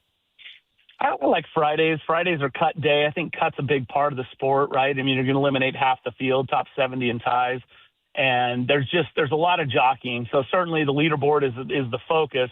But then you start looking at this cut line and who are the players that are going to try to get in the weekend. And this one's going to be interesting. Right now, I believe 1 over par would be top 70 in ties the last I checked. And so, yeah, and that's only 4 shots off the lead. So consider that, you could be 5, if it were to hold right now, you'd be 5 off the lead and not playing the weekend with a chance. They used to have a 10-shot rule, if it was like top 70 plus anyone within 10 shots. And none of the tournaments they've all gone away from that. Yeah, so that's what's interesting is looking at that cut line, who's going to stay around for the weekend to give themselves a chance to hoist the Wanamaker Trophy. So Friday is great. Saturday is always interesting, when you're jockeying for position and talking about the final round. That's where it feels like it's real, because now after 54 holes, 3 days, couple practice rounds, it all comes down to the final round. So Saturday night is probably, from a night after golf standpoint, my favorite. I think Justin Thomas has it in him to stick around. I mean, he's at 3 under. It feels like JT has not been, peak JT for many years now. Yeah, you know what? I think he won has he been 3 years removed now, maybe from winning the PGA? And then he had the back issues, right? And so he's had a slow start, but he started, I think we'd maybe mentioned him yesterday, he started to show some flashes with his game, just hasn't really put it all together. So here's another flash let's see how he does the rest of the weekend. But JT is too good of a player to be, and too young of a player to be, to be done. I don't think his window's closed. He just was derailed a little bit by the injury, and I think he tried to play through it for a little while, decided it's best to just get it taken care of, had the microdiscectomy, and now he's now he's on the mend and trying to just get that game sharp again. There's that whole process of, trusting in that. We talked about that around Colin Morikawa as well. So here's hoping that he puts it together. JT is a great player, and I expect that he will stay in contention this weekend. Ben gets 2 or 3 microdiscectomies a week just to keep it on the up and up. Stay sharp. Yeah, just to make sure he's at his peak. BT, we appreciate you, all of your fine work. We'll, of course, be listening on Saturday morning, and we'll be listening all day tomorrow for you and Bob and your coverage. Enjoy the weekend. Appreciate it, boys. Thanks, BT. All right, there you go. That's Brian Taylor, Real Golf Radio, and join us live from the PGA Championship. You ever covered a golf tournament? Yeah, well, it used to be the EnviroCare way back in the day, but the Corn Ferry Tour stop that used to come to Willow Creek. I think does it still come to Ogden Country Club? It might. It did at one point, but it's fun going to a golf tournament in person. It's the only time I've really done it, but it's a great time. I talked to Johnny Bench when there was like a seniors tour that came through. Cincinnati Red's great. It was a little different. I was a little kid, so I didn't really understand it. Oh, when they had the shootout at Jeremy Ranch? Yeah, I think that's what it was. And then they moved it to Park Meadows, but it does not come through anymore. Yeah. Never played Park Meadows. Played Jeremy Ranch once. That's cool that we have a great golf course developing here down in southern Utah, and we're going to catch up with Nate coming up in just a little bit, but hopefully get some more stops coming through. I tell people all the time the golf scene in Utah is super underrated. Yep. We'd be famous for it if our season was just a touch longer. Right. But, all sorts of great stuff. So big thanks to BT for jumping on with us, and catch those. Brian and Bob will be on on all the shows coming up tomorrow, and then Real Golf Radio, of course, every single Saturday morning. We're live here at Beehive Meals. Feels kind of weird we're not going to have any basketball today, Ben. Yeah, this is the first time so far in the playoffs that we haven't had a game. In fact, that means other than in between the play-in tournaments, or the end of the regular season and the play-in tournament games, which is now only 2 days, a day. It's the first time we haven't had basketball on a night for a very long time. Are your kids excited that I'm not going to be watching basketball? Uh-huh. Yeah, absolutely. Yeah, they love that. Dad can play with us again. I'm watching the Pistons. Stop talking. Dad could give us some attention. It is going to feel. It is going to feel weird. I'm going to get home. My wife is off doing something else tonight, so I'm going to get home and honestly cook a flat top meal. I'm making a Beehive Meals as well. Yeah, I'm doing the same thing. And then I'm going to actually have a night with my children. Yep, we're going to go out for a bike ride or something. I don't know what we're going to do, but yeah, it's going to be a fun I'm time. Putting them in front of the TV for sure. Are you kidding? Yeah, you can watch something. I've been watching the Pistons, the Cavaliers for 6 straight months. Now you get a turn. Speaking of which, and we were talking about AJ DeBonsa in the last hour. How do you feel like this has all worked out for BYU? How so? What do you mean? The whole experiment with AJ DeBonsa. He's the highest paid player in college basketball last year, I would imagine. He brought in a lot of press. We were just, we were talking about non-conference basketball because BYU's going to be playing Nebraska. And she's like, okay, you get some interest there, like a little bit. AJ obviously had a lot of it and got to play North Carolina and UConn, and all these teams want to play him, and you got to made the NCAA tournament. Now he's going to be the number 1 overall pick, and like BYU's name is mentioned a lot with that. You hear it over and over, and I'm a dumb person, so every time I hear it, I'm like, I know that school. That's close to where I live. So that figures for me. But I wonder, nationally, this is part of what the sale was for BYU. This is part of what they wanted to bring AJ in for, was to have this carryover effect of bringing in Bruce Branch III, and then when he goes to the lottery, you see BYU's logo on the screen. Like, I don't know. Does it matter to you? Does it move the needle? Yeah, obviously. But by the question, how does it work out for BYU? I mean, unbelievably well. How else would it work out? I mean, what is there a downside to that? Like, that question implies that it's not working out somehow, or it did not, or was not a good thing. It's like, imagine this conversation like a quarterly meeting. Whereas like billion-dollar companies still have quarterly meetings to check in on how things are working, see what product is working and how it's going so far. So I'm just curious to step back and view how, you think this AJ run has gone for BYU because this is a departure. This is not new for Kansas with Darren Peterson. This is what they do. This is not particularly new for Duke. Boozer is what they do. They are in the high draft pick business. BYU has not been in the high draft pick business historically. So now they are. So that means it's going great. Yeah, seems like it.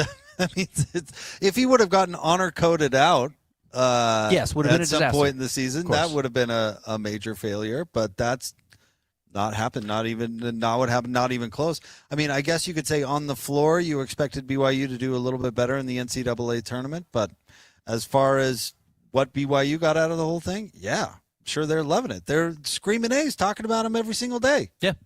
I think that's an interesting part of it because, those schools I talked about, Kansas, Duke, North Carolina, where Caleb Wilson's coming from, it's like, they've always been in this. And now NIL has honestly opened a door for BYU to buy into it. BYU bought into this business, the business of the NBA draft lottery and having Yegor Dioman last year and AJ this year and maybe Bruce Branch next year or Bruce Branch the third. They invested in this. They want to be a part of this identity. So I'm just trying to step back and see if it's worth it. If you get more out of it, what do you need to get out of it for it to feel successful? But you're right. Their name is everywhere. AJ's name is everywhere. They've got recruits coming in. It didn't translate to as many wins on the floor as you had thought, but I don't know if that matters at all. I don't think it does really matter. I mean, they're getting overall exposure. It matters to their fans. I mean, fans are probably hoping for a couple more rounds in the NCAA tournament, but as far as is it successful for BYU as a whole, 1,000%. Was it valuable to Utah when Alex Smith stood up there and was the number one pick in the NFL draft? Kind of. Oh, it was incredibly valuable. 100%, Ben. It wasn't harmful. It was Utah storming into the football scene. Utah was a non-football entity. They were not recognized for being good at football. They were not even known for playing football. Okay, but that and then they go to the Fiesta But that Bowl. wasn't, yes, okay, so that's a huge And part Alex of it. Smith goes number one, and people are talking about Utah being a football place. But that's And not what BYU did. BYU didn't go to the Final Four. No, they did not. But the draft is part of that. Having your logo and a player associated with you on that stage going to the next level. I mean, he's going to be saying BYU on every introductory NBA television broadcast for his entire career. But AJ DiBonsa, BYU. Indiana is going to get more out of winning a national championship than having Fernando Mendoza go number one Sure. overall. I mean, it's not mutually exclusive. But is it good? I get back to I don't see how it could be bad. I'm not asking is it good. That's not what the question was. Is how is it going? How do you think this is going? I'm just getting a temperature of this is everything BYU hoped for. Is this living up to the expectation? I'm just curious what you think of it now. I'm not sure I understand. It's going great. Why wouldn't it be going great? Would it be better if they didn't have somebody who was in the conversation No, of course to go not. in the NBA draft? No, of course not. I mean, would it be better not to have a player talk about in a high-profile way how much he enjoyed his experience at BYU? No. Yeah. I mean, of course it's going great. It's going swimmingly well. Now, if he were Jim McMahon and really hated the university and was trashing it at every point, could have been a disaster. That wouldn't be going well. No, they invested. But all he does is have a smile on his face and talk about how much he loved BYU. Yeah, they invested That's in the going right. great. They invested in the right guy. AJ's absolutely the right guy. He was the right fit, and I don't know if they knew that when he was a sophomore and he was moving to Utah to become the number one overall recruit. I don't know if it was when they were, getting him to land at BYU. I don't know when they identified that this kid would be the right type of kid and has the right family to make BYU work for him. But he did. He absolutely nailed that. He's done a fabulous job with that. So and the people who got him to BYU, et cetera, whoever that is. In all honesty, I know everyone just points to Ryan Smith, and he kind of gets all this That's the whole apparatus. credit or blame, however you want to say it. But yeah, the whole apparatus. Successful. I don't know what. I mean, BYU could have wanted more out of it, or again, we can get to a couple more rounds in the NCAA tournament. But it feels like we're talking more on the periphery, of having a high-profile player and a player who gets talked about on ESPN. Yes, I think every other school in the country would outside of Duke and Kansas Sure. would kill for it. And even then, they want their guy to go number one. Yeah. They would prefer their guy go number one. So I think it's going great for BYU. They've got a coach who, at least can take credit for not ruining a great prospect. Yeah, back-to-back guys. Done a good job with Yegor. So, I mean, they're going to parlay that into the next thing. And then, if you're a BYU basketball fan, you hope they parlay that into the next thing. I mean, It's BYU discovering that they have an advantage that other schools in their class or in their, whatever, don't have, and their ability to land top-end basketball talent. And I would argue, and I heard Coach Mack talking about this, and there's a football and basketball component to this discussion. They also have a unique ability to now be able to retain players where other universities don't. Yeah, that's true. They're going to be able to keep their guys because they can pay them. And then on top of that, a lot, I'm not going to say most, maybe it's a little less than most now, but a lot of players are at BYU because they have a different connection. So they're not eager to leave. And that could even be academically. I mean, heard Coach Mack talking about Bear Bachmeier and how the academics of the school that he went to was very important to his mom. So there's another one. BYU is a great school. So they can pay to keep their players. They have the faith connection with a lot of their players, and they have the strong academics. All those things didn't necessarily work out in their favor in the past. In fact, the religious connection was a detriment as well as it was a roadblock as much as it was a positive. As much as it was a positive. The academics weren't necessarily, they were so strict with the academics that wasn't always a positive. They've actually loosened up on that a little bit. And then, of course, the money is if you can match what your players are going to get and they're not in a hurry to go anywhere, you're not going to lose them. So they have these unique advantages that all of a sudden they can play in their favor. And maybe A.J. DiBonsa is a face of a lot of that, but it isn't just about him either. Because it's funny, at this point last year, the names we were talking about were Dylan Harper and Ace Bailey. And that was an interesting case study as well, because the guy who owns Jersey Mike's, who's their crumble guy or their whatever, paid a bunch of money to get Rutgers. Isn't his name Mike? You think he's the Jersey Mike? I don't know what his name is. I assumed it was Mike. I kind of don't think it is, but it could be. Dylan Harper and Ace Bailey go to Rutgers. Team does absolutely nothing. It's Peter. Okay. Jersey Peter. Doesn't have the same ring to it. Doesn't work as well. Dylan Harper and Ace Bailey go to Rutgers. Nobody cares. Rutgers doesn't go to the tournament. They get some shine at the tournament at the draft. Nobody goes to that school this year. Bad basketball team once again. No momentum coming off of it, despite the fact that you had 2 players drafted in the top 5, which is at least the equivalent, if not better, than what BYU is doing this year. It's like, was it worth it for Rutgers? I don't know. Well, no, but it's not comparable because Rutgers didn't win anything. Sure. And Ace Bailey wasn't particularly good in college. Right. And BYU made the tournament. BYU made the tournament, and they were competing in the best basketball league in the country, in theory, all season long. So Rutgers was an afterthought all season long. So of course it didn't do anything for them, and not that BYU made a big long run in the tournament, but they were in the college basketball conversation the whole year, even going back to which games. I think Rutgers was too, not as a Final Four team, but they were noteworthy. They were on TV. You could watch a bunch of people watched Ace Bailey and Dylan Harper all year long because they were on a bunch of national TV. Why did you watch it? Because you were watching through your NBA goggles, not because you were a college basketball fan. A lot of people aren't tuning in because they want to go gaga over Kaba Keita. But Rutgers was never good. No, but the reason to tune into the game wasn't because Rutgers was competitive. The reason to tune into the game was because they had 2 why people are watching BYU also. NBA prospects. But they were competitive. Yeah, they were okay. They were a 10th place Big 12 team. Yeah, but they were competitive in those big games they played preseason. Didn't they beat North Carolina? It was an exhibition game. They beat Clemson. But yes, they beat North Carolina. Yeah, preseason game or whatever. It's a practice game. I don't know if that really even matters, but yeah, sure. Lost to UConn. Yeah, they played them tough. Beat some teams in the Big 12. Mm-hmm. But they were relevant on the floor all season long. I don't think you can say the same thing about Rutgers. Certainly they had a better season than Rutgers did. Rutgers was a disaster. And yes, because they didn't have any other players besides just those 2 guys. But you get AJ to get people to watch you because you have AJ. And it helped that Richie Saunders is good and Rob Wright's good, and they've got a pretty talented team that can win games. But winning was, I don't think, the sell for BYU last year, though they certainly were not a disaster the way Rutgers was. So Rutgers steps back and does what we're doing. Was that worth it? Was that good for us? Was that money well spent? And the answer might be no for Rutgers. For BYU, it seems like the answer is probably yes. But I don't think it's a foregone conclusion that just because you spent money on a high draft pick, it was a good decision. No, but in this case, I think it was a great decision. I think BYU's getting more run out of A.J. DiBonsa than they have since Jimmer. Yeah, but on the basketball court, no question. well, I think even on the football field. Zach Wilson was pretty good. Yeah, but it's when he was good. Yeah. It was also the only thing going out west. Yeah. All right, we are live from Beehive Meals, their brand new, beautiful facility. They've moved up here to Ogden. We are so excited to be here. If you don't know what Beehive Meals is all about, you need to check it out, beehivemeals.com. They do the slow cooker meals, Ben, which I've been using for years. They are delicious. They are super easy. You just throw them in the slow cooker and then go about your day. Next thing you know, dinner's ready and delicious.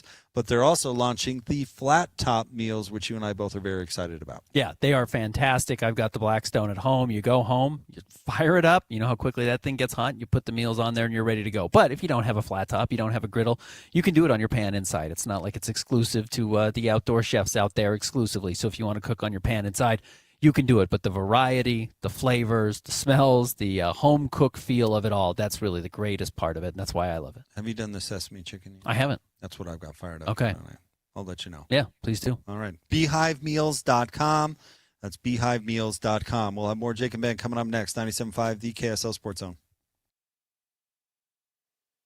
And now, a look at traffic from the KSL Traffic Center. We've got delays southbound I-15 downtown into Draper in certain spots. Northbound I-15 slow in Linden, Draper, and then Murray into downtown as well. And at the 201 westbound between I-15 and Magna. Hey, traffic's rough, but your parking lot doesn't have to be. Keep it smoother than your summer playlist with GoPave Utah. That's GoPaveUtah.com. Call or visit right now, GoPaveUtah.com. With your KSL traffic update, I'm Christian Esparza here on 97.5, the KSL Sports Zone.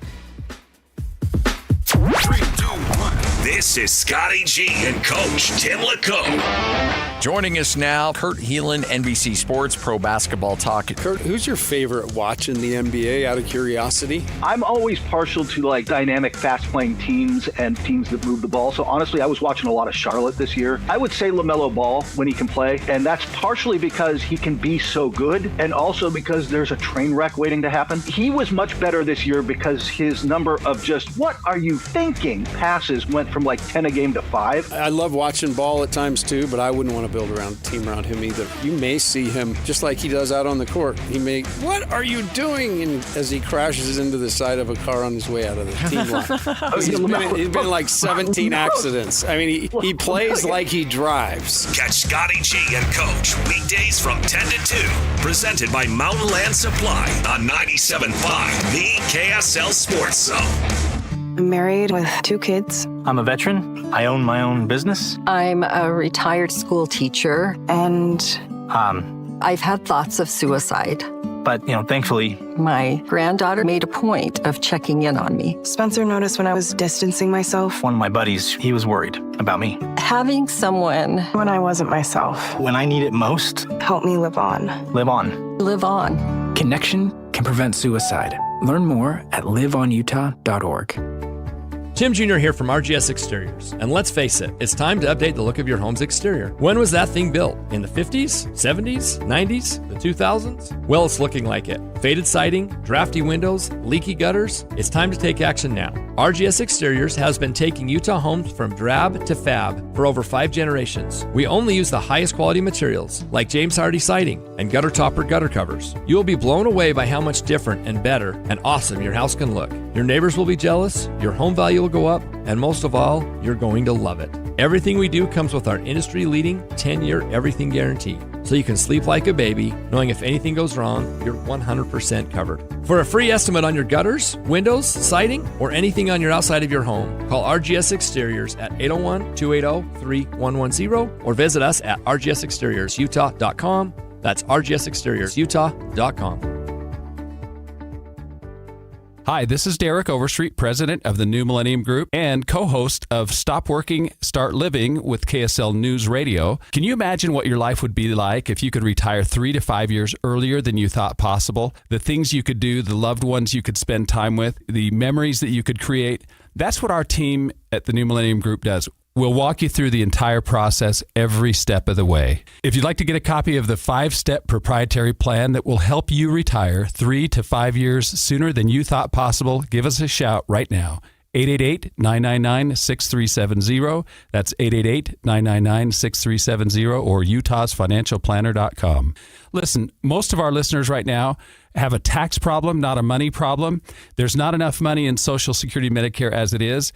Let us show you how you can significantly reduce your taxes. That's 888-999-6370. 888-999-6370 or utahsfinancialplanner.com. I'm going to teach you how I'm getting home without taking any damage. I got my helmet strapped on tight, I've got my bike, and my front and back lights are shining. I've planned the route home that protects me most as a bike rider. Save stealth mode for video games. A message from the Utah Department of Public Safety. All systems go. This is Jake Scott and Ben Anderson. Now, every day from 2 to 6 on 97.5, the KSL Sports Zone.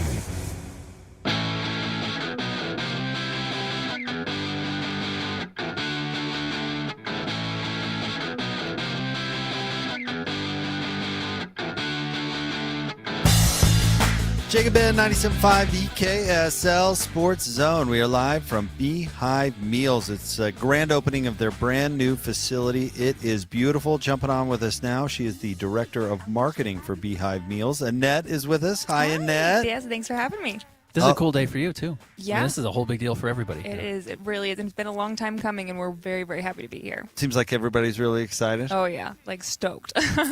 Well, listen, we're really excited, and we wanted to talk to you about the flat top meals because Ben and I have been involved in the rollout of that. You were nice enough to send us some, and they are delicious. Yes. How's it going so far? I mean, things are going super great. It's been a big hit. Flat top meals. They're so easy, convenient. So if you already are in love with our meals that you put in the crock pot, this is just another way for you to be able to enjoy Beehive meals. But especially with it being summertime, it is great to be able to pull out the griddle, the flat top grill, and just be able to have a different way to cook these meals. I think the freshness is really what's amazing because I think sometimes people think, oh, frozen meal, it's like it's a 60-second in the microwave. Like, no, that's not what it is. No, it really is absolutely fantastic. You get home, you put it on the grill or the griddle, I should say, the flat top, and it's going to make the whole outside smell good. It feels like a barbecue. It feels like you're cooking. You do it in the crock pot, you walk in the house, the whole house smells great. Yeah. It's really authentic homemade food. Absolutely. And I love that it's all from fresh ingredients. Like, we are not cooking anything.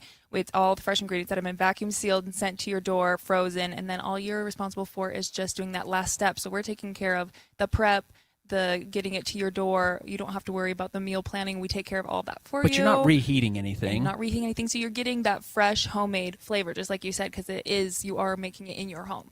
I just like how easily it fits into life. Oh, honestly, it just fits so easily because I don't have an hour. Yeah. I really don't. I don't No. have an hour. You And don't. if you knew me cooking, I screw up I can follow the recipe exactly, and it never tastes very good. And so I feel like I'm cheating. Yeah, Is that weird? No, I think that's completely accurate. I've worked here for 2 years now, and I don't know how I lived without them beforehand. Like, it's just such a part of our routine now, and it's so easy, convenient, delicious. My kids love them, so it just makes it really nice. That's a real part of it. Jake and I both have young kids as well, and getting them to try new things is always difficult, and you don't know, like, are they going to like this? Should I even try to make it? Do I need to go buy these ingredients? No, this is there for you, and then you have the option of, oh, do I want to put it over rice? My kids like rice. Do they want it wrapped up in a tortilla? Well, they like burritos or tacos. That makes it really easy. Yeah, absolutely. Is there a flat top meal that you like best? My favorite is the jalapeno cheddar smash burgers. Yeah. That one is by far my favorite, but the steak fajitas are a close second. Those ones are really amazing. They are good, and the operation is so cool. I got a chance to take a tour, and just to see the way that you guys do it, and you have people who prep the meals. I mean, it's hand done. I mean, it's with such great care. It's so cool. No, we really like to make sure that each detail is taken care of. Like, we do our own sauces in-house, our own spice mixes in-house, and everything is prepped by real people who are really putting in the effort to make sure that the flavor and the quality is high. And we were talking about, our producer, his wife has a gluten allergy, but you guys can work with that. I mean, that's nice. It's not, exclusionary. If you don't have, the ability to have whatever's on the normal May meal or whatever, there are different options. Yep, absolutely. We have our gluten-free menu, and then we also have a protein plus menu. So for people who are looking at those macros, wanting to make sure that we're eating more protein, we do have that option as well. Very cool. Yeah. You mentioned the spices. I saw the spices downstairs. Yeah. Let's just say they buy in bulk. I would have. Yeah, there's a lot of spices. There's a lot of spices down there. Yeah, McCormick's stock price probably goes up or down based on right on the order. Exactly. Well, listen, Annette, thank you so much for having us out. This is very exciting, and we're super excited to be a part of it. So thank you very much. Well, thanks, guys, for coming today. It's been great.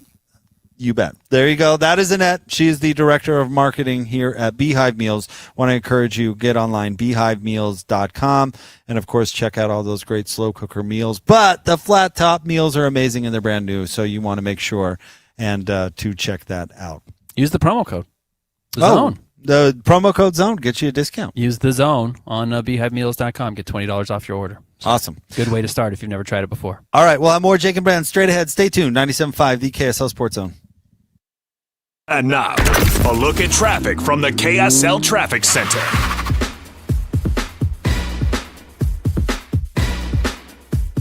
Eastbound I-80 is getting busy between Bangor and the West Belt, and I-15 has delays in Weber, Davis, Salt Lake, and Utah counties. That's about typical for this time of the day, though. Want to remind you about Temple Square this summer. Celebrate life's biggest moments at the Joseph Smith Memorial Building. Stunning event spaces, exceptional service, and unforgettable weddings begin at TSH Events. Visit tshevents.com for more info. With your KSL traffic update, I'm Christian Esparza here on 97.5, the KSL Sports Zone. Is your financial advisor managing your risk or just a spreadsheet? Hi, I'm Jeff Jr., founder of Trajan Wealth. Many financial advisors rely on target date funds, which are one-size-fits-all portfolios that don't know your name, your family, or your goals. And that passive management can leave you dangerously exposed. At Trajan, we look at the whole picture, not just the stocks everyone else buys, but the private market opportunities most advisors ignore. And as fiduciaries, we build a strategy around you, coordinating your investments, tax strategy, and estate into one cohesive plan. Your financial life deserves more than just a generic portfolio. Real planning isn't a stack of statements. It's the confidence of knowing where your income will come from for the next 30 years. Good enough isn't good enough for your family. It's time for a change. Schedule your complimentary consultation today. Call 855-TRAJAN-1. That's 855-TRAJAN-1. Advisory services through Trajan Wealth, LLC, an SEC registered investment advisor. Private equity investments require accreditation. Other services through Trajan Estate and Trajan Tax. Additional disclosures at TrajanWealth.com. If you've tried Beehive Meals, you know how easy they make dinner with their classic slow cooker meals. Now, they're bringing that same convenience and flavor with a brand new option. Flat top meals. These fresh prepared meals are delivered right to your door and are designed to be cooked on your flat top grill, griddle, or even a regular skillet. This menu includes favorites like steak fajitas, smash burgers, teriyaki chicken, and more with 8 meals in every box. Order today at beehivemeals.com. Don't miss the excitement of the crowd, the perfect ping of 300-yard drives, the sound of sinking a 15-foot putt, shifting the leaderboard. Challenge is an understatement. Beautiful, bold, athletic. LPGA's next-gen stars vying for glory on a course that's as stunning as it is challenging. The Copper Rock Championships Epson Tour, May 14th through 16th. Come for the game. Stay for the journey. Copper Rock, born to be played. The KSL Sports Zone is your radio home for live local sports. Listen to the Salt Lake Bees and the El Paso Chihuahuas. They play tonight, tomorrow, and Saturday at 6:30. All the games are on 1280 The Zone. Saturday night, Real Salt Lake hosts the Colorado Rapids at 7:30 on 97.5 The Zone. And Sunday, the Utah Royals host Racing Louisville on 97.5 The Zone. If you want to introduce your company's brand to Utah sports fans, email Stephanie Palmer at spalmer@ksl.com and join the winning team at KSL Sports. Patrick was way behind on his IRS taxes. I was in way over my head. The total amount ended up being somewhere just over $30,000. $30,000. Then the IRS came to collect. Started getting letter after letter. A lien had been filed against me. They were going to basically hang me completely out to dry. He had to do something. That's when I reached out to Optima Tax. tax relief. Patrick's life quickly got a lot easier. It was very easy, pretty much hands off. They picked up the ball and ran with it. And how'd it go? I couldn't believe it. I had to ask like 2 or 3 times. I saved an incredible amount of money. How does Patrick feel about Optima? Couldn't be happier. They definitely helped me. Optima Tax Relief, the best place to call. They're the best in the business. Do what Patrick did and call Optima Tax Relief for a free consultation. Call 800-343-6460. 800-343-6460. 800-343-6460. Optima Tax Relief. Testimonial from an actual client. Some restrictions apply. For complete details, please visit OptimaTaxRelief.com. Just doing it big, Your home for the best sports radio for your afternoon drive is right here. This is Jake Scott and Ben Anderson on 97.5, the KSL Sports Zone.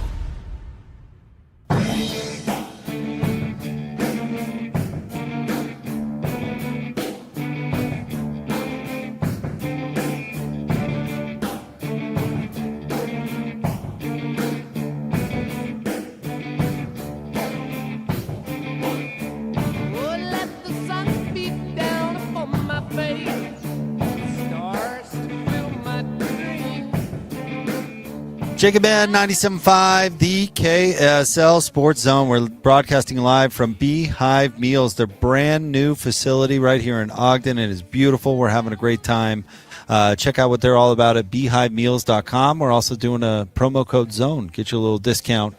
The food is terrific, and we'll talk more about it. But joining us now live from beautiful Hurricane, Utah. I'm intimidated. As the Copper Rock Championship on the Epson Tour is underway, our boss, Nate Dowdle. Hey, Nate. Hi, Nate. Guys, how are you? We're doing terrific. How are you? You were in one of the most beautiful places in our state. How's it look down there? Most beautiful places is it is beautiful.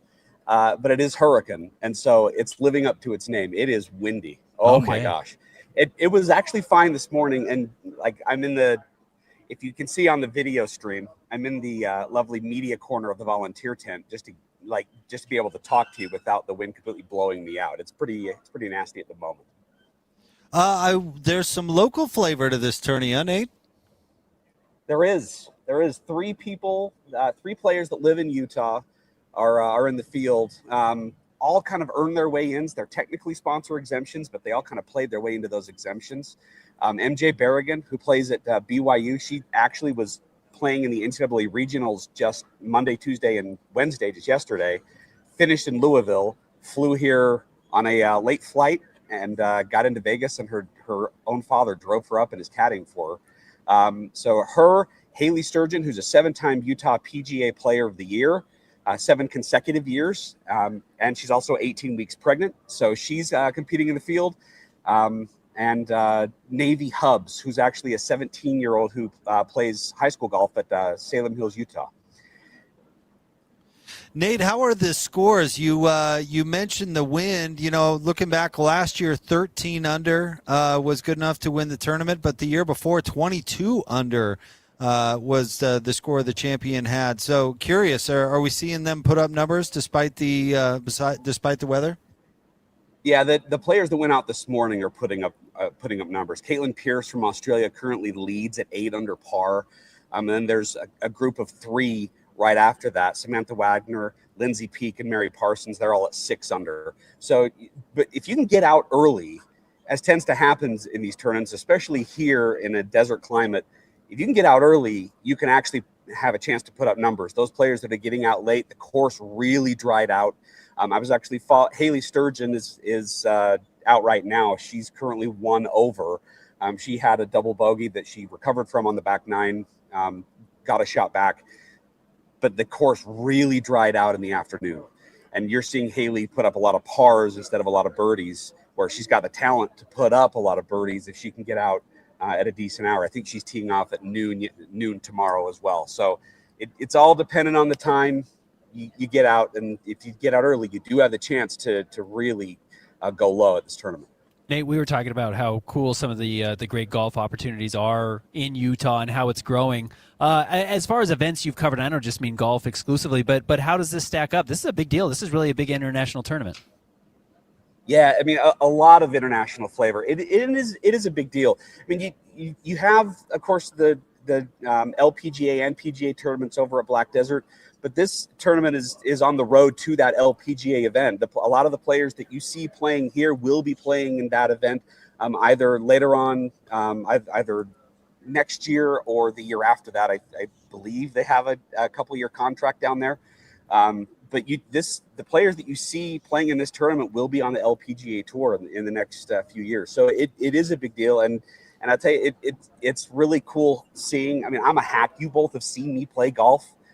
You both know how terrible I am. These players make the normal look normal, where the normal for us hacks is completely difficult.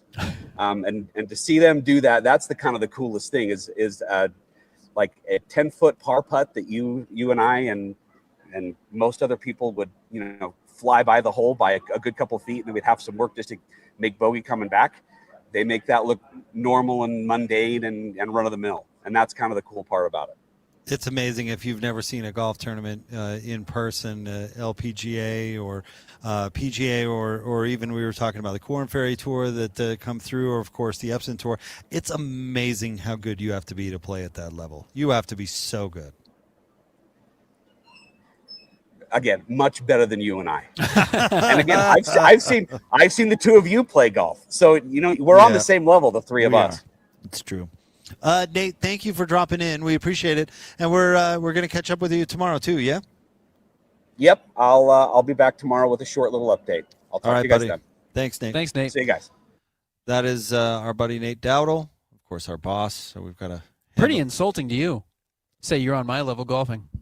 Well, you worked a lot harder at it. We're both amateurs. You're a lot better than I am. You're better than you give yourself credit for, though.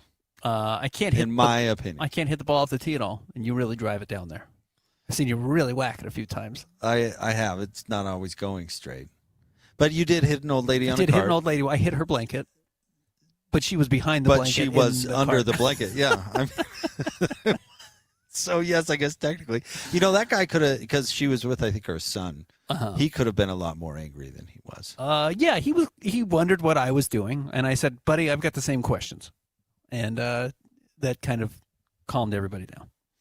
Well, I told the story earlier today because I had a different physical therapist today who was a BYU guy. Mm-hmm. We were talking about. I was talking about Jan Jorgensen. I told him the story of playing golf with Jan, and he just hit a monster drive because Jan can hit it further than me, but he also doesn't hit it straight very often, and he hit it straight and hit it right into the people in front of us, and they came back mad. Oh, okay. They drove back at us, and they were mad, and they got out of the cart, and Jan just kind of said, "Hey, so sorry about that, guys," and they stopped dead in their tracks, and they said, "You Jan Jorgensen?"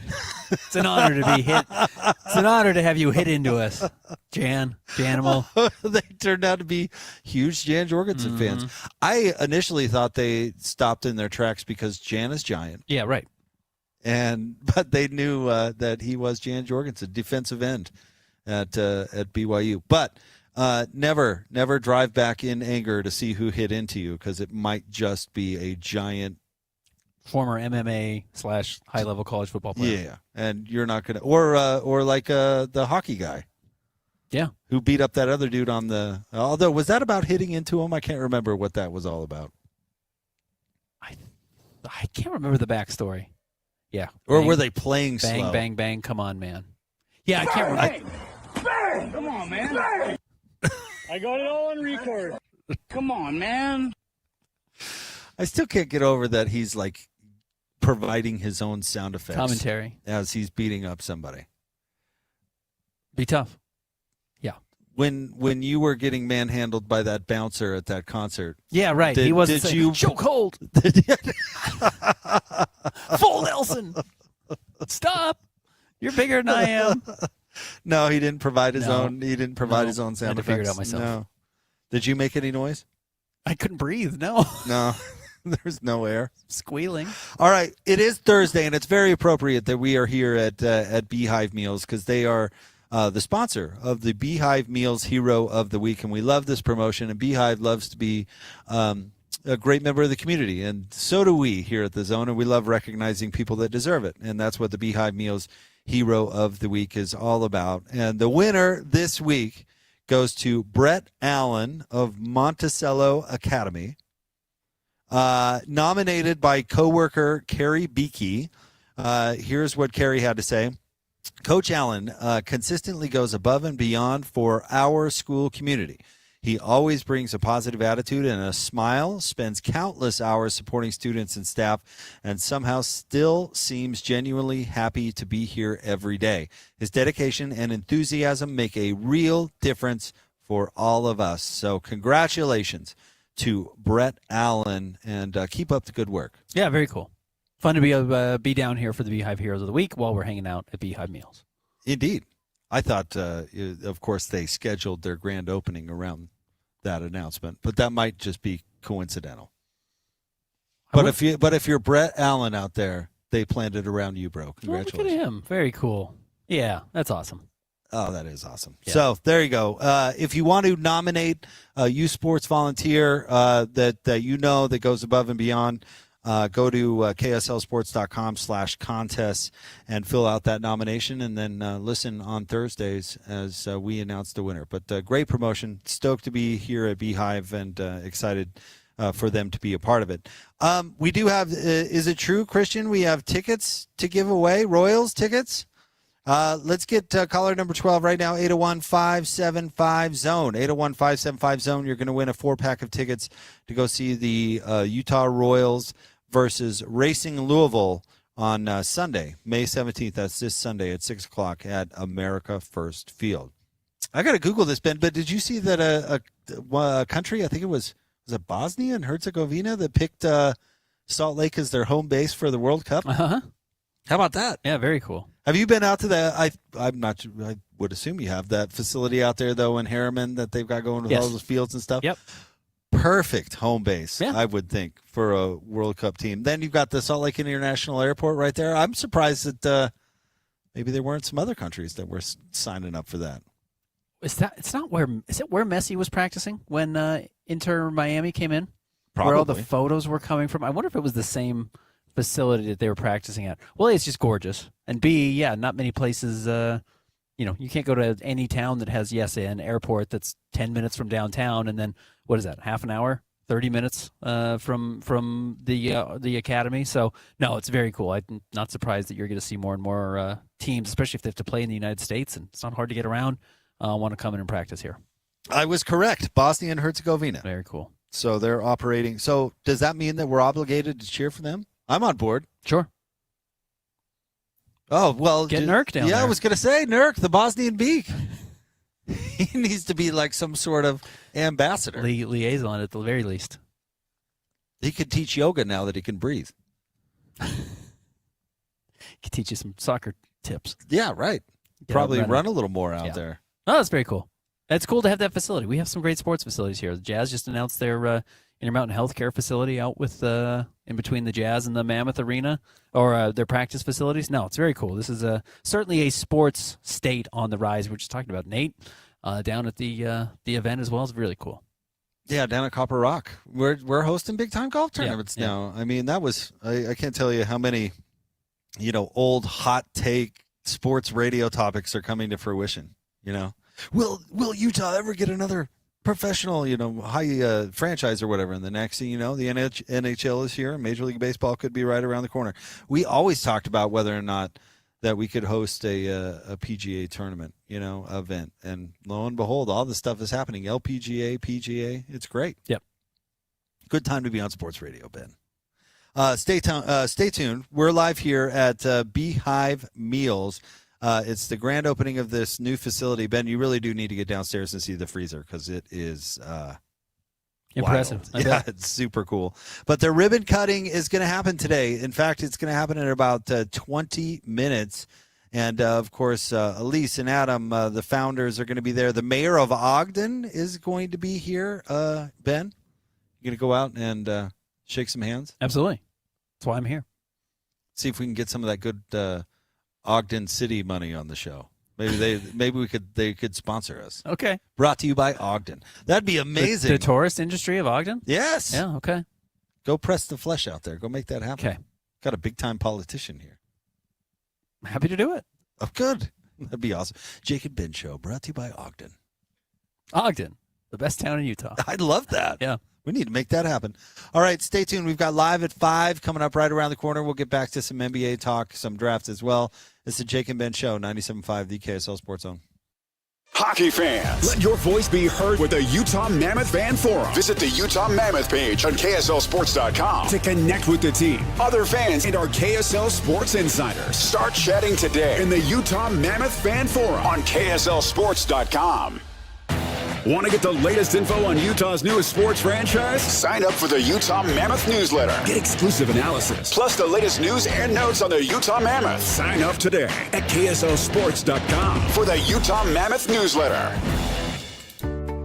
Tim Jr. here from RGS Exteriors. And let's face it, it's time to update the look of your home's exterior. When was that thing built? In the 50s, 70s, 90s, the 2000s? Well, it's looking like it. Faded siding, drafty windows, leaky gutters. It's time to take action now. RGS Exteriors has been taking Utah homes from drab to fab for over 5 generations. We only use the highest quality materials, like James Hardy siding and gutter topper gutter covers. You will be blown away by how much different and better and awesome your house can look. Your neighbors will be jealous, your home value will go up, and most of all, you're going to love it. Everything we do comes with our industry-leading 10-year everything guarantee, so you can sleep like a baby, knowing if anything goes wrong, you're 100% covered. For a free estimate on your gutters, windows, siding, or anything on your outside of your home, call RGS Exteriors at 801-280-3110 or visit us at rgsexteriorsutah.com. That's rgsexteriorsutah.com.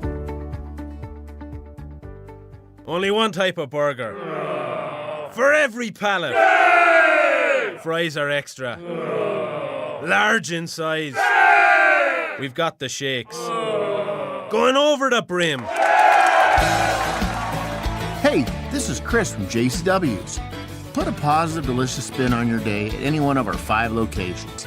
In Lehigh, American Fork, Provo, South Jordan, or Harriman. JCW's, quality and a lot of it. If you have unfiled taxes or are in debt to the IRS, this is important news. Did you know the IRS has programs specifically designed to help people struggling with tax debt? Powerful tax assistance programs that can save you thousands if you qualify. No one knows these programs better than the experts at Optima Tax Relief, America's most trusted tax resolution firm, A-rated by the Better Business Bureau. Their award-winning tax attorneys and licensed professionals have resolved over $3 billion of tax debt for their clients. One call to Optima can start the process, helping to put an end to your worries about wage garnishment, asset seizure, and other aggressive IRS actions. Find the best options to solve your tax problems. Call the experts at Optima Tax Relief today for a free consultation. Call 800-343-6460. 800-343-6460. 800-343-6460. Optima Tax Relief. Some restrictions apply. For complete details, please visit OptimaTaxRelief.com. This is Dylan Gunther of the Utah Mammoth. Scoring goals is what I do. Driving a BMW from BMW of Utah, that's how I roll. Proud to be a Utahn, drive elevated. 97.5 KZNS FM Colville, 1280 KZNS AM Salt Lake City, and KSL FM HD2 Salt Lake City Midvale. This is 97.5, the KSL Sports Zone. It's the best station, period. Let's be honest. These guys have the best job on the planet. You come to work in a frickin' bathrobe? So if you're out there working hard, you should also expect your radio hosts to put in an honest day's work. So of course, Jake and Ben are live at 5 with the biggest headlines and the best analysis in Utah. This is Jake Scott and Ben Anderson on 97.5, the KSL Sports Zone.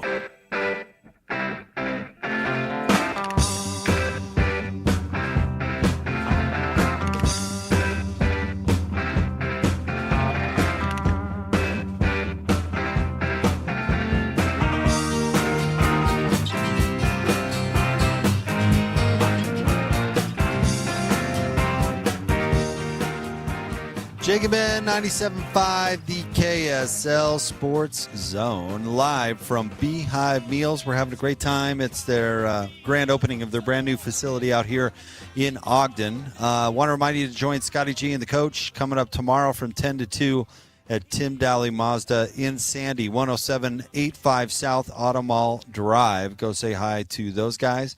It is time for Live at 5:05, brought to you by Trajan Wealth. Call Trajan Wealth today, your local trusted financial fiduciary, 1-855-TRAJAN1, or visit their website at TrajanWealth.com. Ben, the latest story up at KSLSports.com, a real, I almost said page turner, real scroller. Scroller, yeah. From our guy, Mitch Harper, AJ DiBonza addresses his viral reaction to Wizards landing the number 1 pick. And the biggest story of the day, Ben, of course, is the draft and the NBA, and specifically AJ DiBonza. And Mark Spears, who wrote that story interviewing Keontae George, had a report about a half an hour ago, Ben, talking about that AJ DiBonza met with the Wizards in Chicago during the Combine.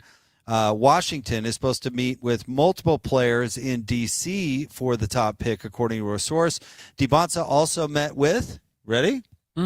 Utah, Chicago, Sacramento, Brooklyn, Atlanta, Dallas, Memphis, and the Clippers. Anything on that list?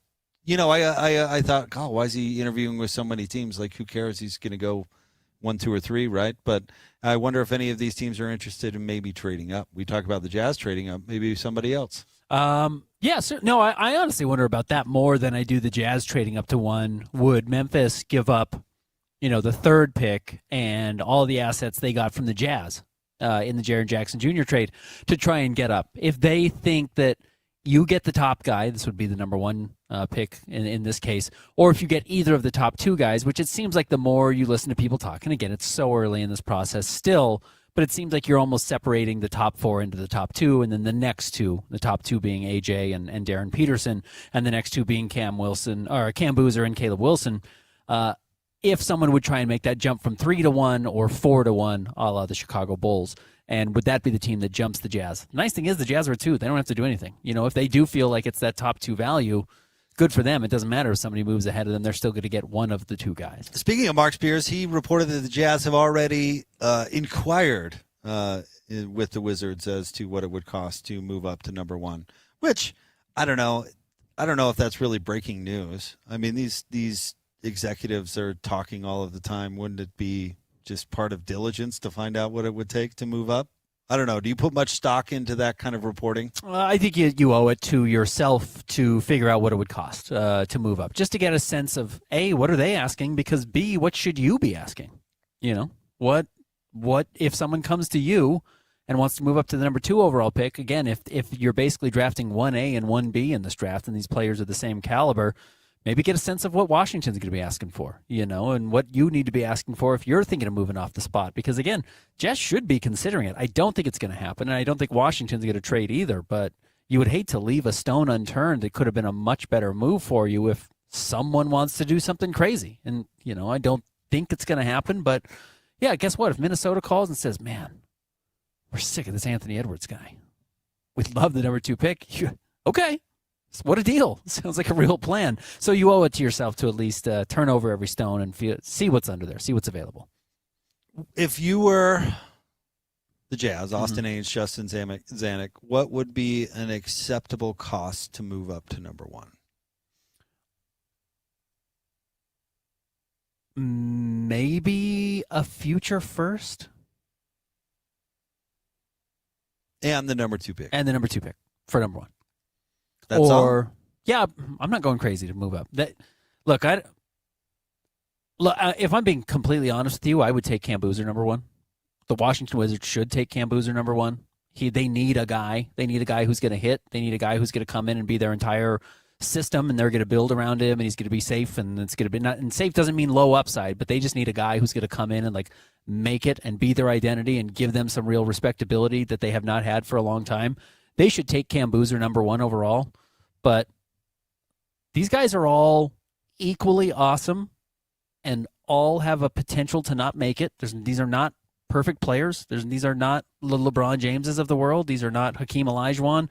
These are not Victor Wembanyama or Cooper Flagg. These guys who have very low bust outcome kind of written on them. It's not Shaq. So there's a chance all these guys miss. You could trade up to 1 and not get the best player in the draft. So I would not be willing to give up a lot, especially if I feel like a 2. Either A, AJ could be there if that's who I want, Or B, Darren Peterson could be just as good. Or maybe I just take Cam Boozer. So, honestly, I'm not going crazy to move up to number 1. I think they should package the 2, Ace Bailey and Nurk. Okay. Nurk, I'm drawing the line at Nurk. Well, technically they can't trade Nurk because he's not under contract. But I just think that does you two things. One, you get off the clutch guys, and then 2, you get up to the number 1 pick. Here's the truth. Again, this is the funny thing about. Hold on, people know I'm joking, right? I don't think the Jazz should move Ace Bailey. of course not. I don't think that should be a thing. So Along before those you lines- move on with your Yeah. serious point, can I make a point of saying I'm just joking? Like, these guys are all really good. These guys are better prospects than Ace Bailey. There's like a 60% chance they're better than Ace Bailey. It's not like a 99% chance all these guys are better than Ace Bailey. Like, Ace Bailey is 6'8", shoots the laces off the ball, like insanely athletic. All the questions you had about him before the draft that made him not a perfect prospect mostly got answered last year. Like, good teammate, everybody likes him, buys in, works really hard, will weed out some of the weird stuff in his game. If you knew Ace was going to do all the things he did this year with the Jazz, he would have been viewed as a more highly sought-after prospect. He erased a lot of the questions. Can't pass, won't play defense, only takes bad shots, et cetera, et cetera. May not care about basketball. Those were all like weird questions that were circulating about him because of the pre-draft stuff, because of how they played at Rutgers, because Rutgers didn't win. He's answered all of those. So, like, I actually don't think there's such an enormous gap between Ace now and the type of prospect you're getting. Now, 5 years from now, there may be a huge gap in those players, but no, I would certainly never throw Ace Bailey into a conversation like this if I was going to trade up. It would not be a lot. I would not build a big package to move to 1. If the Wizards would even entertain the second pick in the future first, you should do that 100 out of 100 times. I just don't think the Wizards would ever entertain something like totally that. right. But to have the ability to not let the Wizards throw kink into your plans would be worth a future first-round pick. No question about it. I think yes. The Wizards would never do that. I mean, what would be the point of that? You so rarely actually control the draft. You so rarely actually get the number 1 overall pick. The Jazz have truly never had it in 51 years. So the fact that you could have that opportunity, yeah, it's worth a future draft pick, especially if you're going to be a playoff team. It's probably worth multiple future draft picks, to be honest, if you have determined that you have a clear first choice. If you don't care between Peterson and A.J. DeBonsa, then don't bother. But. And the Jazz will have a clear first choice. You know, they're going to go into the draft with their board, and they will go by their board. So certainly that will happen. But yeah, how big of a gap do you think it is between 1 and 2? You know, the Jazz. Is A.J. even their number 1? Yeah, I don't know that. Might not be. Yeah, Cam Boozer might be their number 1 player. I know that seems crazy to some people, but he's going to be number 1 on some boards. You remember a couple of years ago, the Jazz were sitting at 10. And the rumor was Indiana and Washington were trying to trade up to the Jazz and Washington were trying to trade up to 8, where Washington was. Indiana was at 9. No, I'm sorry. Let me reword this. Indiana was at 7. Washington was 8. The Jazz were at 9. Jazz had Taylor Hendricks. They ended up drafting Taylor Hendricks. And there was some talk about how much would the Jazz move up. And they didn't part with a second-round pick. Indiana gave up a second-round pick to move up from 8 to 7, if I remember correctly. Like, it was not a crazy cost.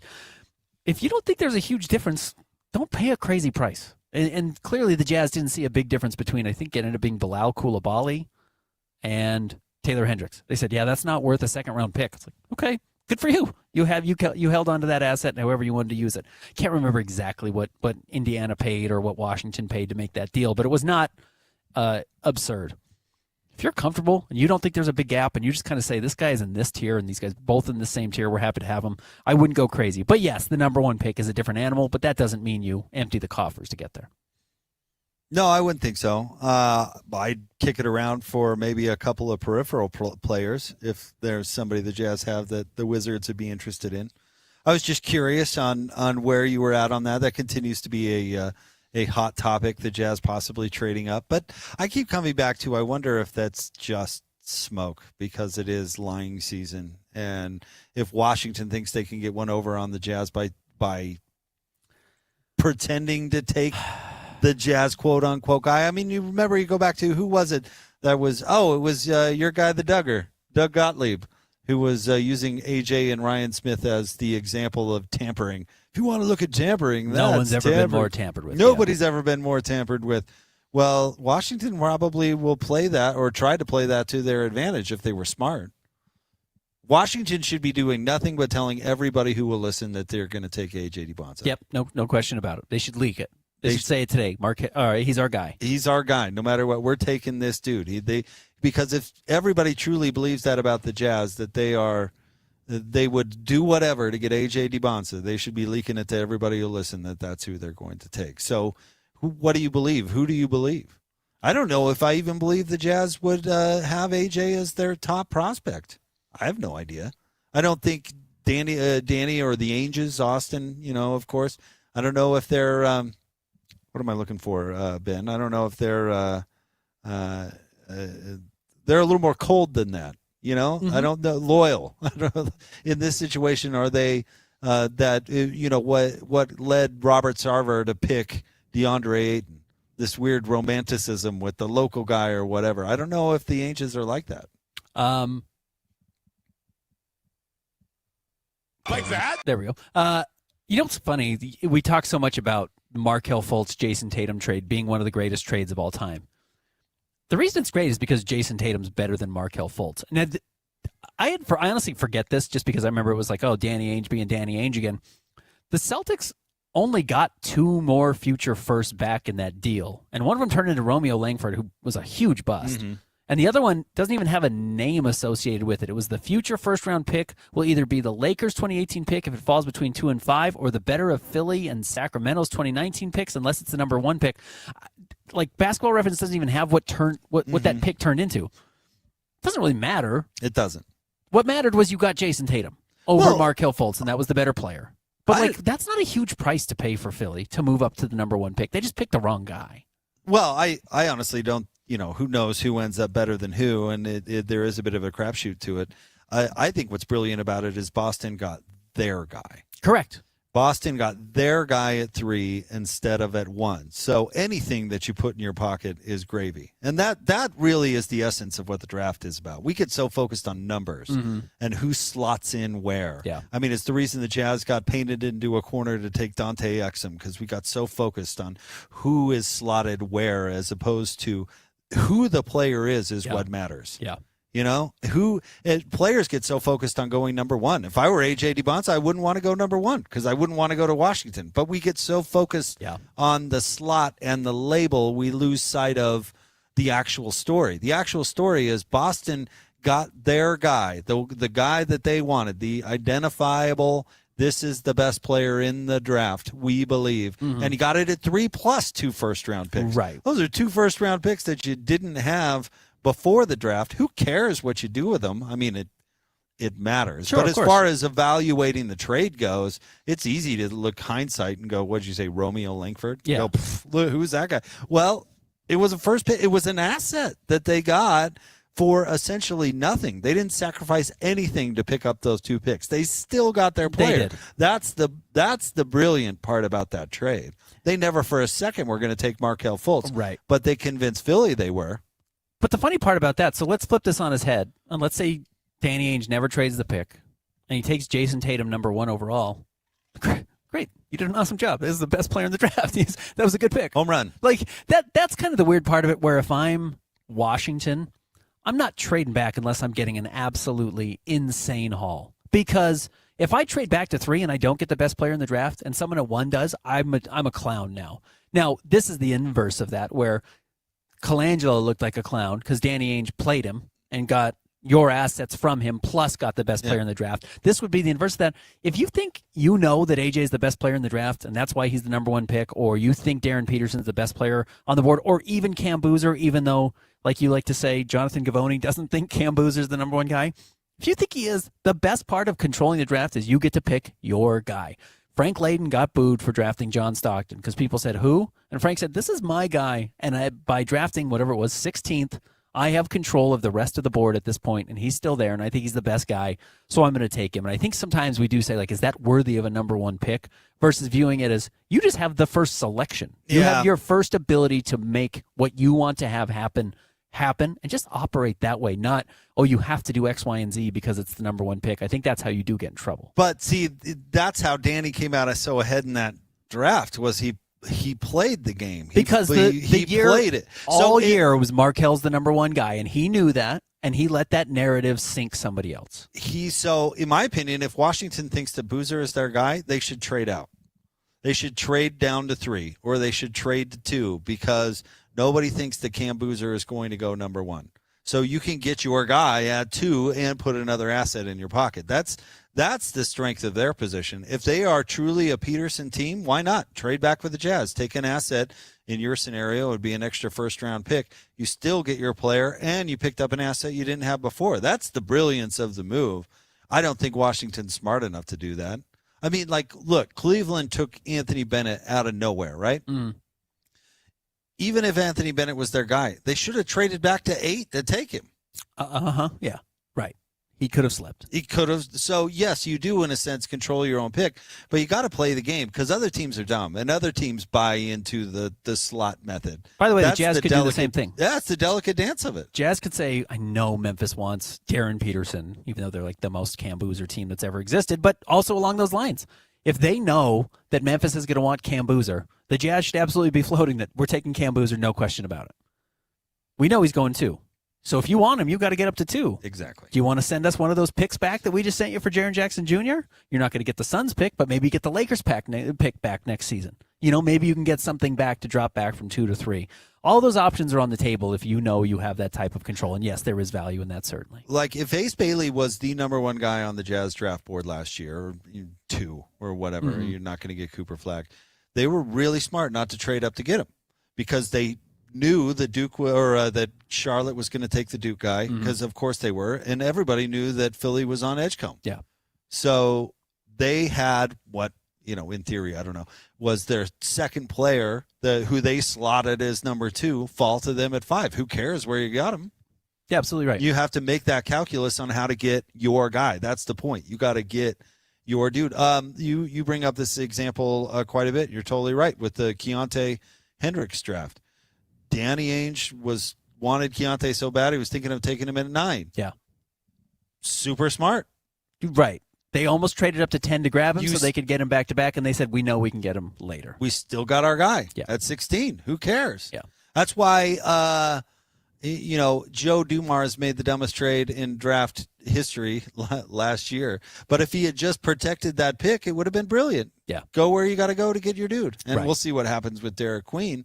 But if you're confident enough that he's going to be a player, go ahead and go get him, but can't sacrifice your whole future. You can't sacrifice, your whole future to do it. But you got to figure out where you got to go to get your player. That's why I always got so frustrated by the tank note people who were living and dying with one loss or one win that could move them from 8 to 9 to 7. You got to figure out where the player is, who the player is, where you have to go to get them, and if you have assets to make the trade, do it. Yeah. If you're at 9 and your dude's at 5, trade. If you're the Jazz and you get the 5th pick in the lottery, and Kevin O'Connor has a big stink face on because they spent a whole season trying to get a high draft pick, and you needed a point guard, and you were just outside of where the point guards are going to be.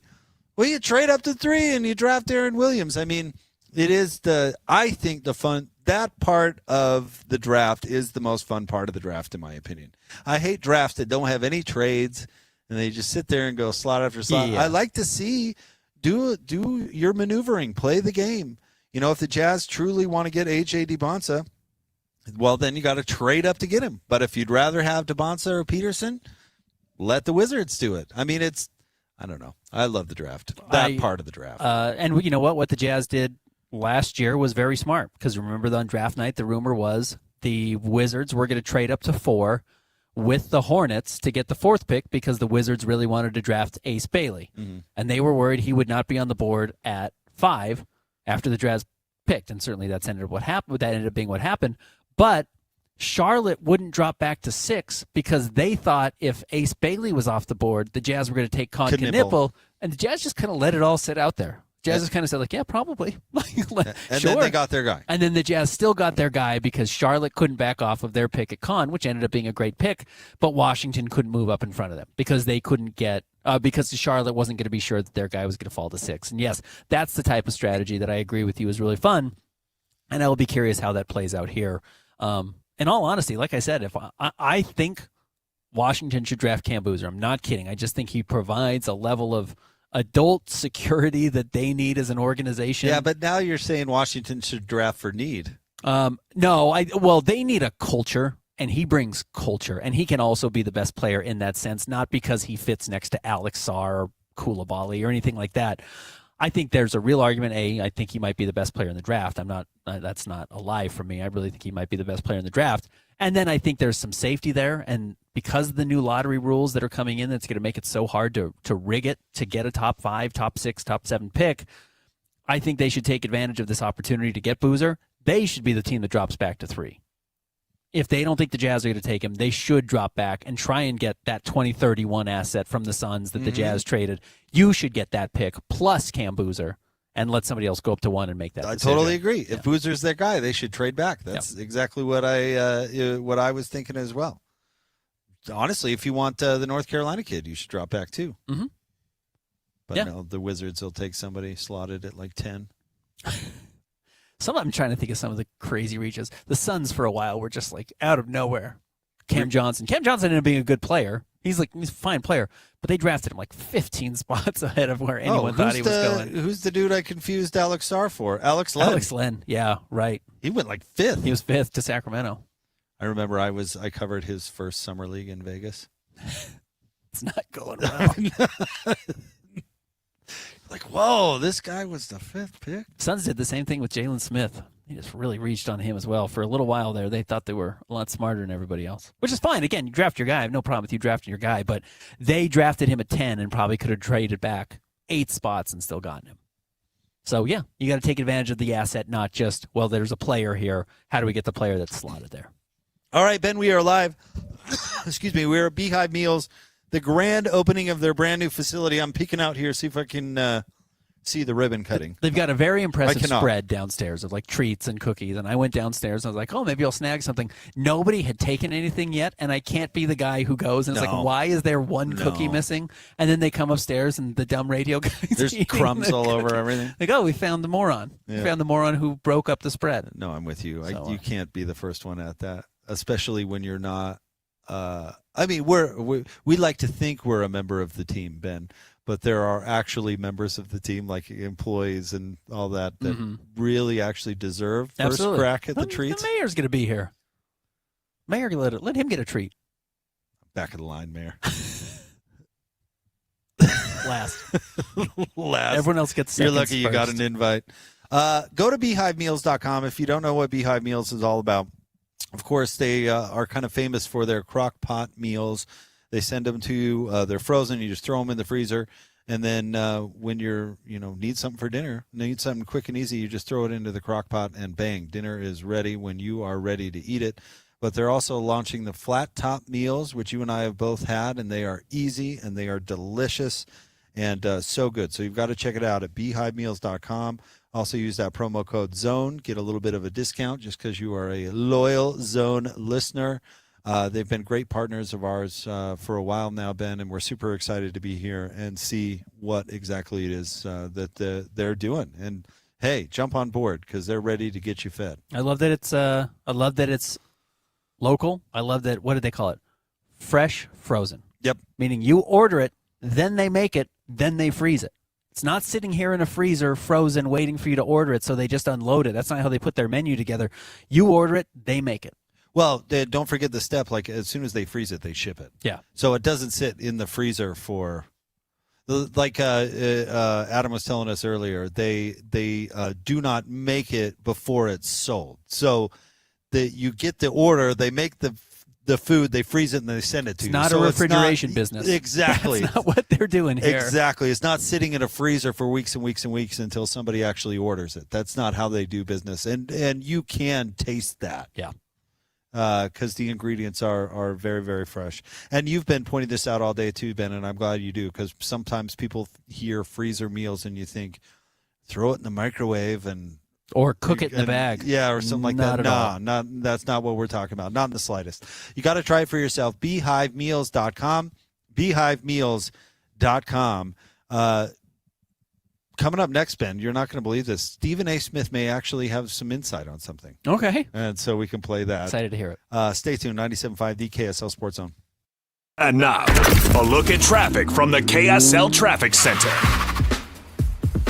Traffic on Corey Wright Boulevard is extremely congested out by the ranches in Eagle Mountain. Also, the I-15 corridor remains very busy across the entire Wasatch Front, and the 201 freeway is still slow from I-15 down to spots in Magna.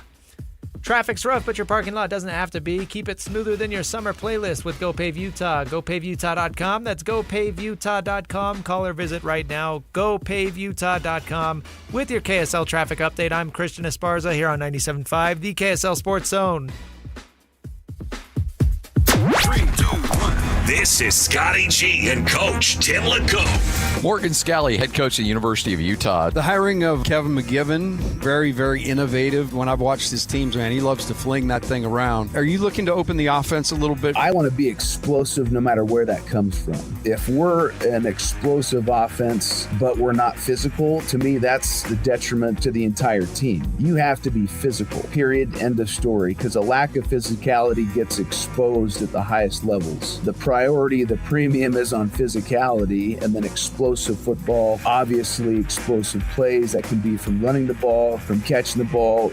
I think we have one of the best wide receiver groups we've had since I've been here. We want to get our playmakers the ball, but you have to play complementary football, and that's what Kevin's offense does.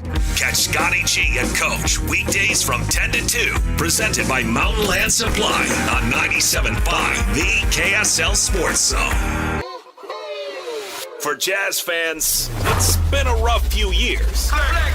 Well, those days are behind us as the Utah Jazz finally struck gold in the NBA Draft Lottery. Picking second. As the Jazz prepare to draft a potential superstar with the number 2 overall pick, nobody will bring you better coverage of the NBA Draft than the KSL Sports Zone. For all the breaking news, high-profile interviews, and player analysis leading right up to draft night, keep it locked on your exclusive home of Utah Jazz basketball. 97.5. The KSL Sports Zone.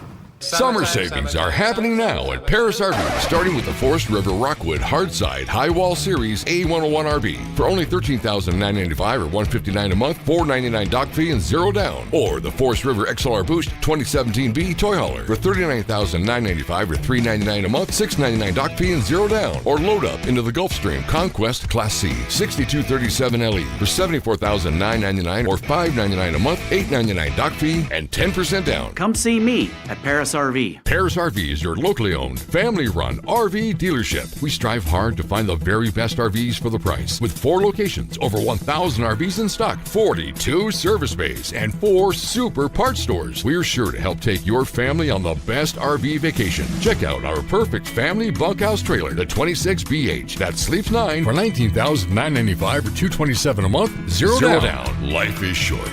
Enjoy it. North Murray, South Murray, Payson, and Pocatello. ParisRV.com. Tim Jr. here from RGS Exteriors. And let's face it, it's time to update the look of your home's exterior. When was that thing built? In the 50s, 70s, 90s, the 2000s? Well, it's looking like it. Faded siding, drafty windows, leaky gutters. It's time to take action now. RGS Exteriors has been taking Utah homes from drab to fab for over 5 generations. We only use the highest quality materials, like James Hardy siding and gutter topper gutter covers. You will be blown away by how much different and better and awesome your house can look. Your neighbors will be jealous, your home value will go up, and most of all, you're going to love it. Everything we do comes with our industry-leading 10-year everything guarantee, so you can sleep like a baby, knowing if anything goes wrong, you're 100% covered. For a free estimate on your gutters, windows, siding, or anything on your outside of your home, call RGS Exteriors at 801-280-3110 or visit us at rgsexteriorsutah.com. That's rgsexteriorsutah.com. This is DJ and PK. Here we go again. How much does the second pick change your perspective on the Jazz tanking? I don't know. It's too early to say. You have to get the players, and then they have to play to the level that you want them to play at. That hasn't happened. When I see it, I think I'll like it, but I still haven't seen it yet, so I'm a little apprehensive to say absolutely. Simply getting the picks wasn't the goal. Getting the quality player with the pick is the goal. Any team can tank. That doesn't take skill. What takes skill is identifying the right players. You want separation? Do stuff that not everybody can do. Anybody can tank. It's been proven. But that doesn't mean it was successful. As long as you cash in on it, then you're good to go. I would argue if you didn't cash in on it, that makes the tanking worthless. Catch DJ and PK mornings from 6 to 10 on 97.5, the KSL Sports Zone. The KSL Sports Zone is your radio home for live local sports. Listen to the Salt Lake Bees and the El Paso Chihuahuas. They play tonight, tomorrow, and Saturday at 6:30. All the games are on 1280 The Zone. Saturday night, Real Salt Lake hosts the Colorado Rapids at 7:30 on 97.5 The Zone. And Sunday, the Utah Royals host Racing Louisville on 97.5 The Zone. If you want to introduce your company's brand to Utah sports fans, email Stephanie Palmer at spalmer@ksl.com and join the winning team at KSL Sports. Water runs Utah, and it's running out. They say there's nothing you can do about it, but I looked it up, and there's like 54 different ways to conserve water at slowtheflow.org. It would make a little too much sense if we all did our part to save water. Your home for the best sports radio for your afternoon drive is right here. This is Jake Scott and Ben Anderson on 97.5, the KSL Sports Zone.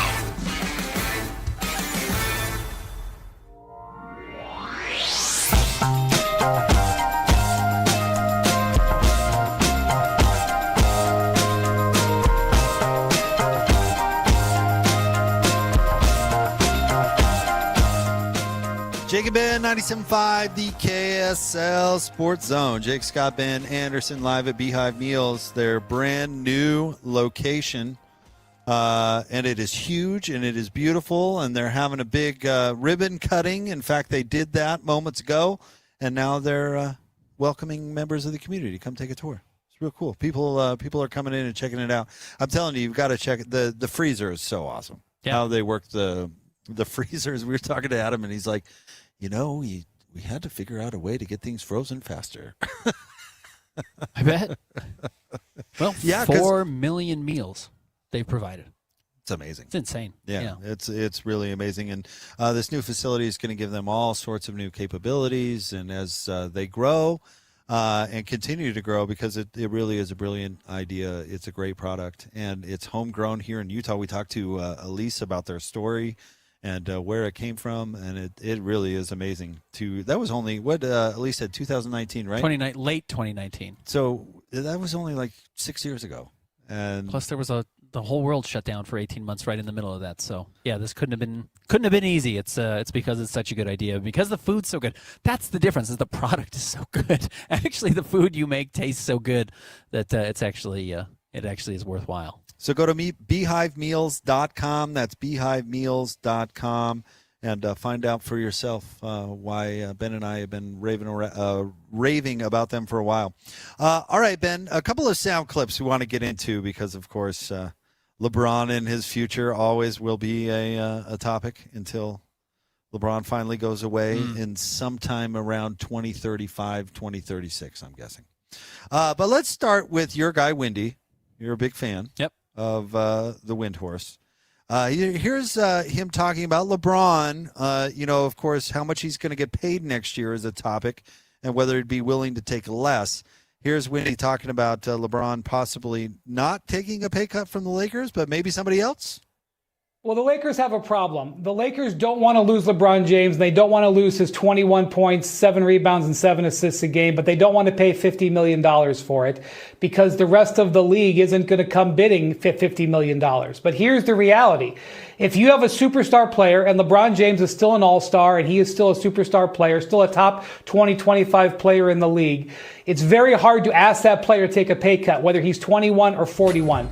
And if you want LeBron to take a pay cut, you can't just indeterminately say, hey, will you take a pay cut? You better bring him a reason to take a pay cut and explain that, yes, the team was 0-8 against the Thunder this year, but if we acquire this player or these two players with the money you're going to leave on the table, we can overcome that. I think LeBron would be open to that. But the concept that he's just not as good anymore and that maybe he's only worth $30 million instead of $50, you're not getting that from LeBron James. LeBron James doesn't believe in that, and I don't expect him to accept that. And I'll tell you one thing, if you're the Lakers, if you force LeBron to leave, he'll go somewhere else and play for less money. He won't want to stay for the Lakers and play for less money if he thinks it's an insult. Man, Wendy carries a lot of water for LeBron, doesn't he? Oh, man. LeBron will take all of the Lakers' $50 million in cap space that unless they explain to him why they shouldn't. Okay. There's no way. I mean, we'll get to Stephen A. here in a second, but there's no way the Lakers are going to have him back. No way.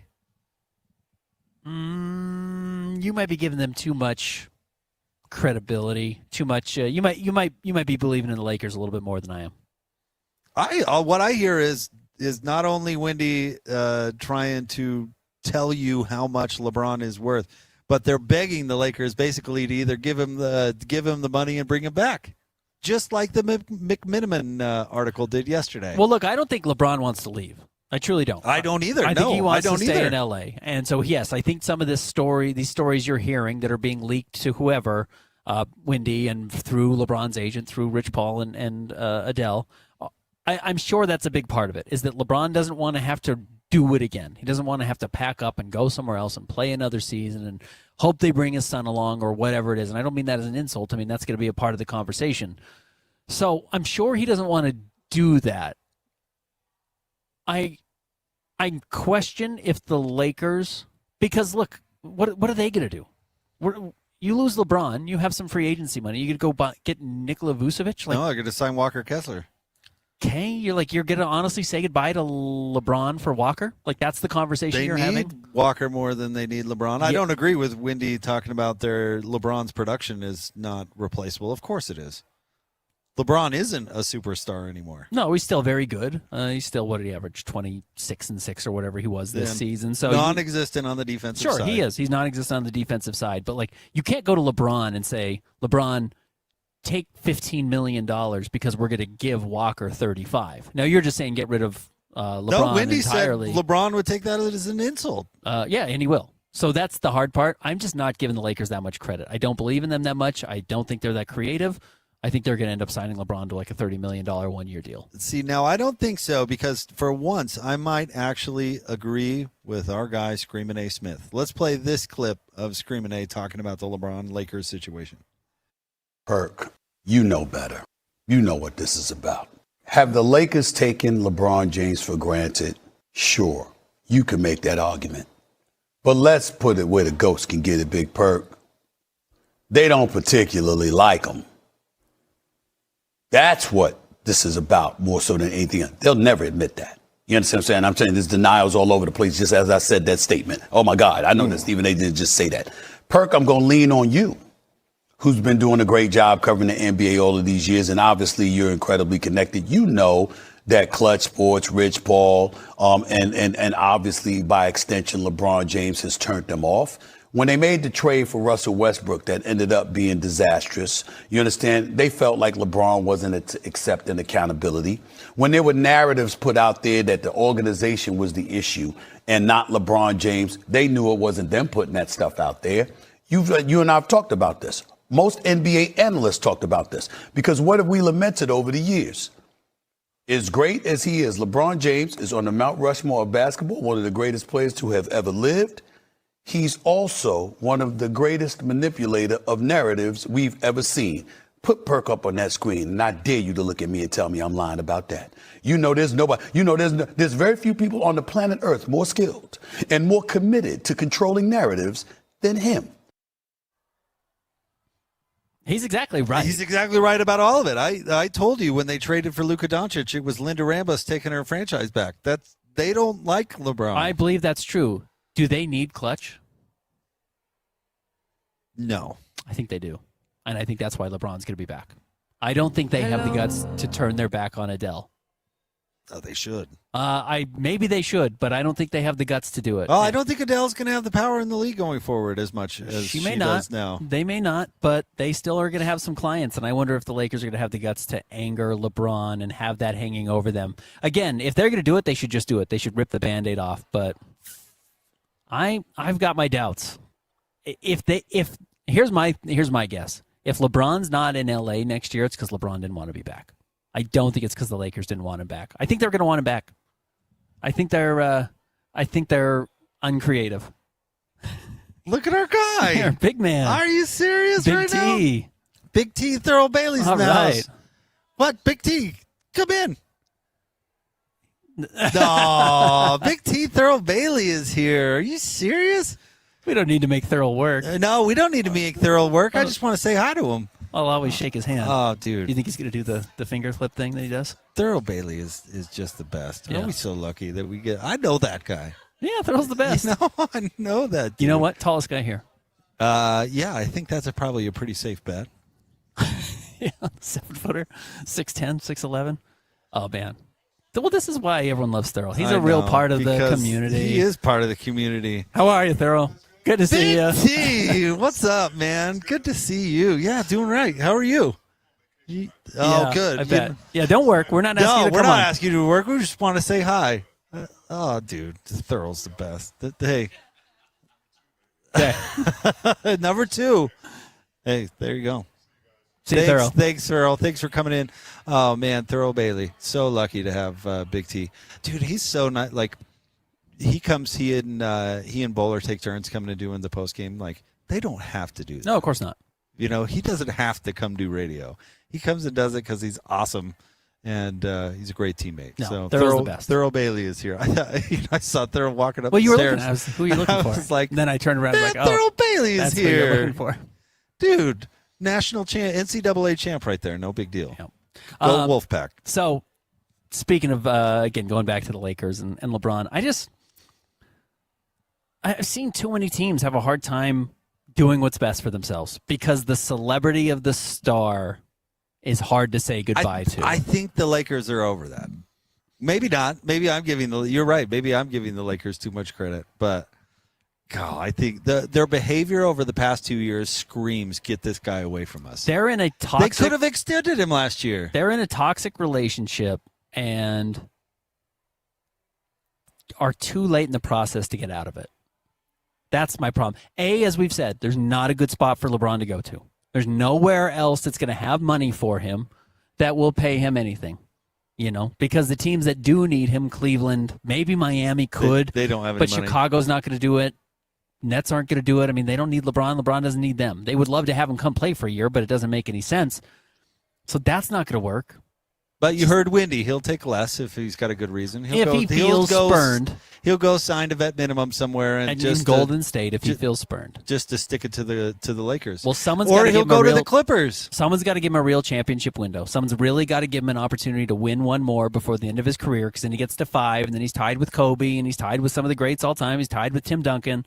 That could matter to him, and I could see him valuing that. But I think unless he knows he's going to a title team and he can't join Oklahoma City, can't join San Antonio, I think he's just going to end up getting as much money as he can from the Lakers and sticking around at least one more season. And it's the wrong move. Yeah, from a cold, hard Danny Ainge perspective, they should get rid of LeBron and sign Isaiah Hartenstein, or go and get Walker. They're excited to move off him. Yeah, they might be. I don't think think that's what all these leaks are about. I think he's worried that they're excited to move off him. I think there's a lot of noise, and I don't think they can separate. The Clippers should sign him. That'd That would be be the most Clippers thing ever. That would be funny. Plus, nobody goes to their games in their brand new stadium, and that would get them a draw. Yes, it would. And he doesn't have to move. And that's the whole thing. He doesn't want to leave L.A. I don't think he does. Nope. All right, stay tuned. More next, live from Beehive Meals here in Ogden, 97.5, the KSL Sports Zone. And now, a look at traffic from the KSL Traffic Center. We've got a new crash in Lehigh. This is northbound at 2100 North on the right shoulder. Meanwhile, the I-215 west belt remains busy approaching I-80 in both directions, and the east belt is slow southbound between the mouth of Parley's Canyon and 6200 South. Want to remind you about UTA. At UTA, we move your early mornings, your long days, your big plans. We move purpose. We move you. Plan your trip right now at rideuta.com. That's rideuta.com. With your KSL traffic update, I'm Christian Esparza here on 97.5, the KSL Sports Zone. For Jazz fans, it's been a rough few years. Well, those days are behind us as the Utah Jazz finally struck gold in the NBA Draft Lottery. Picking second. As the Jazz prepare to draft a potential superstar with the number 2 overall pick, nobody will bring you better coverage of the NBA Draft than the KSL Sports Zone. For all the breaking news, high-profile interviews, and player analysis leading right up to draft night, keep it locked on your exclusive home of Utah Jazz basketball. 97.5. The KSL Sports Zone. DJ PK and John from J. Brooks Jewelers. Do you want a ring that no one else in the world has? Here's something you need to know. That's right, DJ. At J. Brooks Jewelers, we're a full custom jewelry house, which means that we design and create your piece start to finish right here in Utah. From the first idea you may have seen online to the very final polish, everything is done in-house by our expert team of artisans. So when you work with our custom stylists and our highly skilled artisans, there's no mass production and no middlemen, just true craftsmanship and collaboration. We'll sit down with you and talk through your vision, show you design concepts, and bring your dream piece to life with precision and care. So whether it's an engagement ring, anniversary gift, or heirloom redesign, we love creating something that tells your story. So if you can imagine it, we can make it. So come see us today at J. Brooks Jewelers in Murray or Lehigh and begin your custom journey today. J. Brooks Jewelers, your locally owned family jeweler.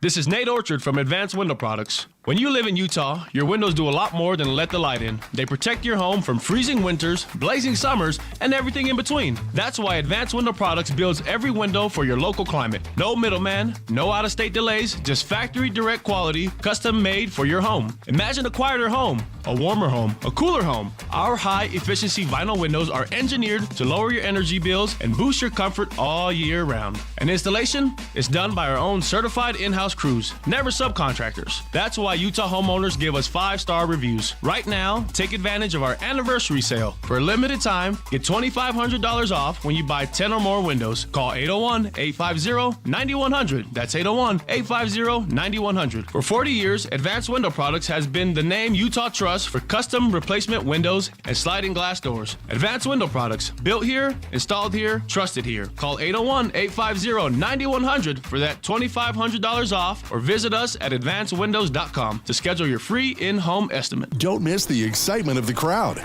the perfect ping of 300-yard drives, the sound of sinking a 15-foot putt, shifting the leaderboard. Challenge is an understatement. Beautiful, bold, athletic. LPGA's next-gen stars vying for glory on a course that's as stunning as it is challenging. The Copper Rock Championships Epson Tour, May 14th through 16th. Come for the game. Stay for the journey. Copper Rock, born to be played. This is Dylan Gunther of the Utah Mammoth, and I drive a BMW. Performance matters to me, on the ice and on the road. That confidence lets me focus on what matters most, performance. That's why I trust BMW Utah for everything, from service to tires. They've always got my back. Between scoring goals and scoring the perfect ride, it's a tough call, but scoring is what I do. And the win? Driving a BMW from BMW Utah. When I came to Utah, everyone talked about the greatest snow on earth. But during the 2002 Olympics, the world saw something else.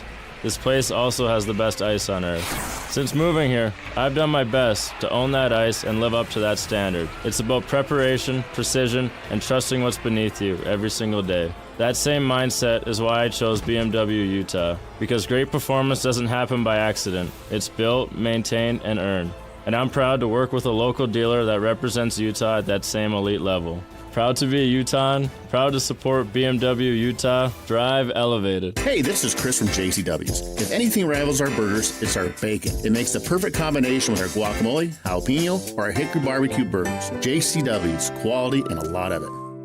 Just doing it big, you know? Your home for the best sports radio for your afternoon drive is right here. This is Jake Scott and Ben Anderson on 97.5, the KSL Sports Zone. Two amigas on the airwaves, talking sports. They got him and Jason on soul. Loves his tie guy. Ben's got style with his scarf. Oh my. What's up, Jake and Ben? My name's Luke. I am a listener from down in Arizona. If I were in charge of an NFL schedule release video and my team was playing the Patriots, what I would do is I would show the Patriots logo, they were playing the Patriots, and then I would immediately play the clip from the Titanic, the famous one where they're on the front of the boat, he's holding her arms out, and she's, I'm flying, that one, because of the Mike Vrabel and Diana Rossini boat scandal that has come out. I think that'd be a pretty funny way to tease the Patriots a little bit. So that's what I would do. Anyways, love your guys' show. Keep up the good work. Hey, that was a great segment, that LeBron James segment. A lot of great audio. Appreciated your guys' analysis. Really good talk there. I think something else to consider while thinking about this mess in LA is LeBron James now trying to control the narrative that he is bigger and badder than an entire organization. And not just any NBA team. The Los Angeles Lakers. Who else in the history of this league has more weight in terms of a franchise? The Boston Celtics, maybe. Of course. But this is Clutch and LeBron James trying to show the world that they're even bigger than the Lakers. And that I can't believe the Lakers are putting up with that. That's my take. Thanks. All right. 2 excellent call-ins right there. Welcome on back, Jake and Ben. Christian, what were the names on that? Luke and Ryan. Luke and Ryan. Thanks for weighing in. Hilarious idea on the schedule release with Vrabel, Rossini. We talked about that. I said you do the flying thing, and instead of showing the plane landing in New England, have it land in Arizona. Just have for no reason, the plane turn into a boat. The boat goes to New England or leaves New England. They're like, where was the boat scandal? Tennessee. Oh, I don't know. Oh, it was Tennessee. Oh, yeah, was yeah. it? Okay. Oh, because he was in Tennessee at the time. He was the coach there. The 3-hour.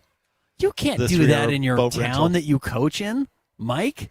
Well, you got to be smarter than that. you can. Come on, Mike. And yeah, I agree. With crazy. Our second call in, I think the Lakers are trying to become the Lakers again instead of the LeBrons. I'll be curious. If they're able to. I think they're too afraid of LeBron. I think they have given him so much power. They've given all of his people too much power. It's why McManaman is there. I mean, it's why Adele is there. All those things are related. But wonder if they have the ability to untangle that. There's a new star in town. It's Luca's team. It's the Eastern European trance music being played. But honestly, the end of the Kobe era was 1,000 times uglier than this with LeBron. 1,000 times. I mean, Kobe was openly going on the radio saying, "Trade me to Chicago. I'm never going to play with the Lakers again." And he retired a Laker. That was way worse than this is. And yeah, but I think they actually liked Kobe. Maybe. Kobe didn't like them. They enjoyed working with Kobe. Well, that's not true. They enjoyed working with Kobe so much that they hired his agent to be their general manager. Yeah. So they loved Kobe. Kobe. They at least handed over the power to him. And I don't think that trade to Chicago thing was ever real. Huh? He said it on the air. He was tired of waiting for them to rebuild and wanted them to make a move. I don't know if that was ever real. But they put up with it. And then they put up with it when he was not good and they were giving him all the money in the world and the team was embarrassing. So I don't think the Lakers are above anything. I know they have new ownership, but they love their stars more than anything, and that's why they're going to hold on to LeBron this summer, I suspect. We'll see. We could do a Beehive Meals bet on it. Trade you? Yeah, you can take Lakers. You pick your favorite. I'll take someone else. Okay. You take the Lakers, I'll take the field. Okay. And if then I win, I get your jalapeno cheddar burger. Yeah. Okay. Something like that. You like it? I love it. Yeah, all right. We have been live from Beehive Meals. You want to jump on? We want to find out. How the ribbon cutting went. Adam jumping on with us once again from Beehive Meals.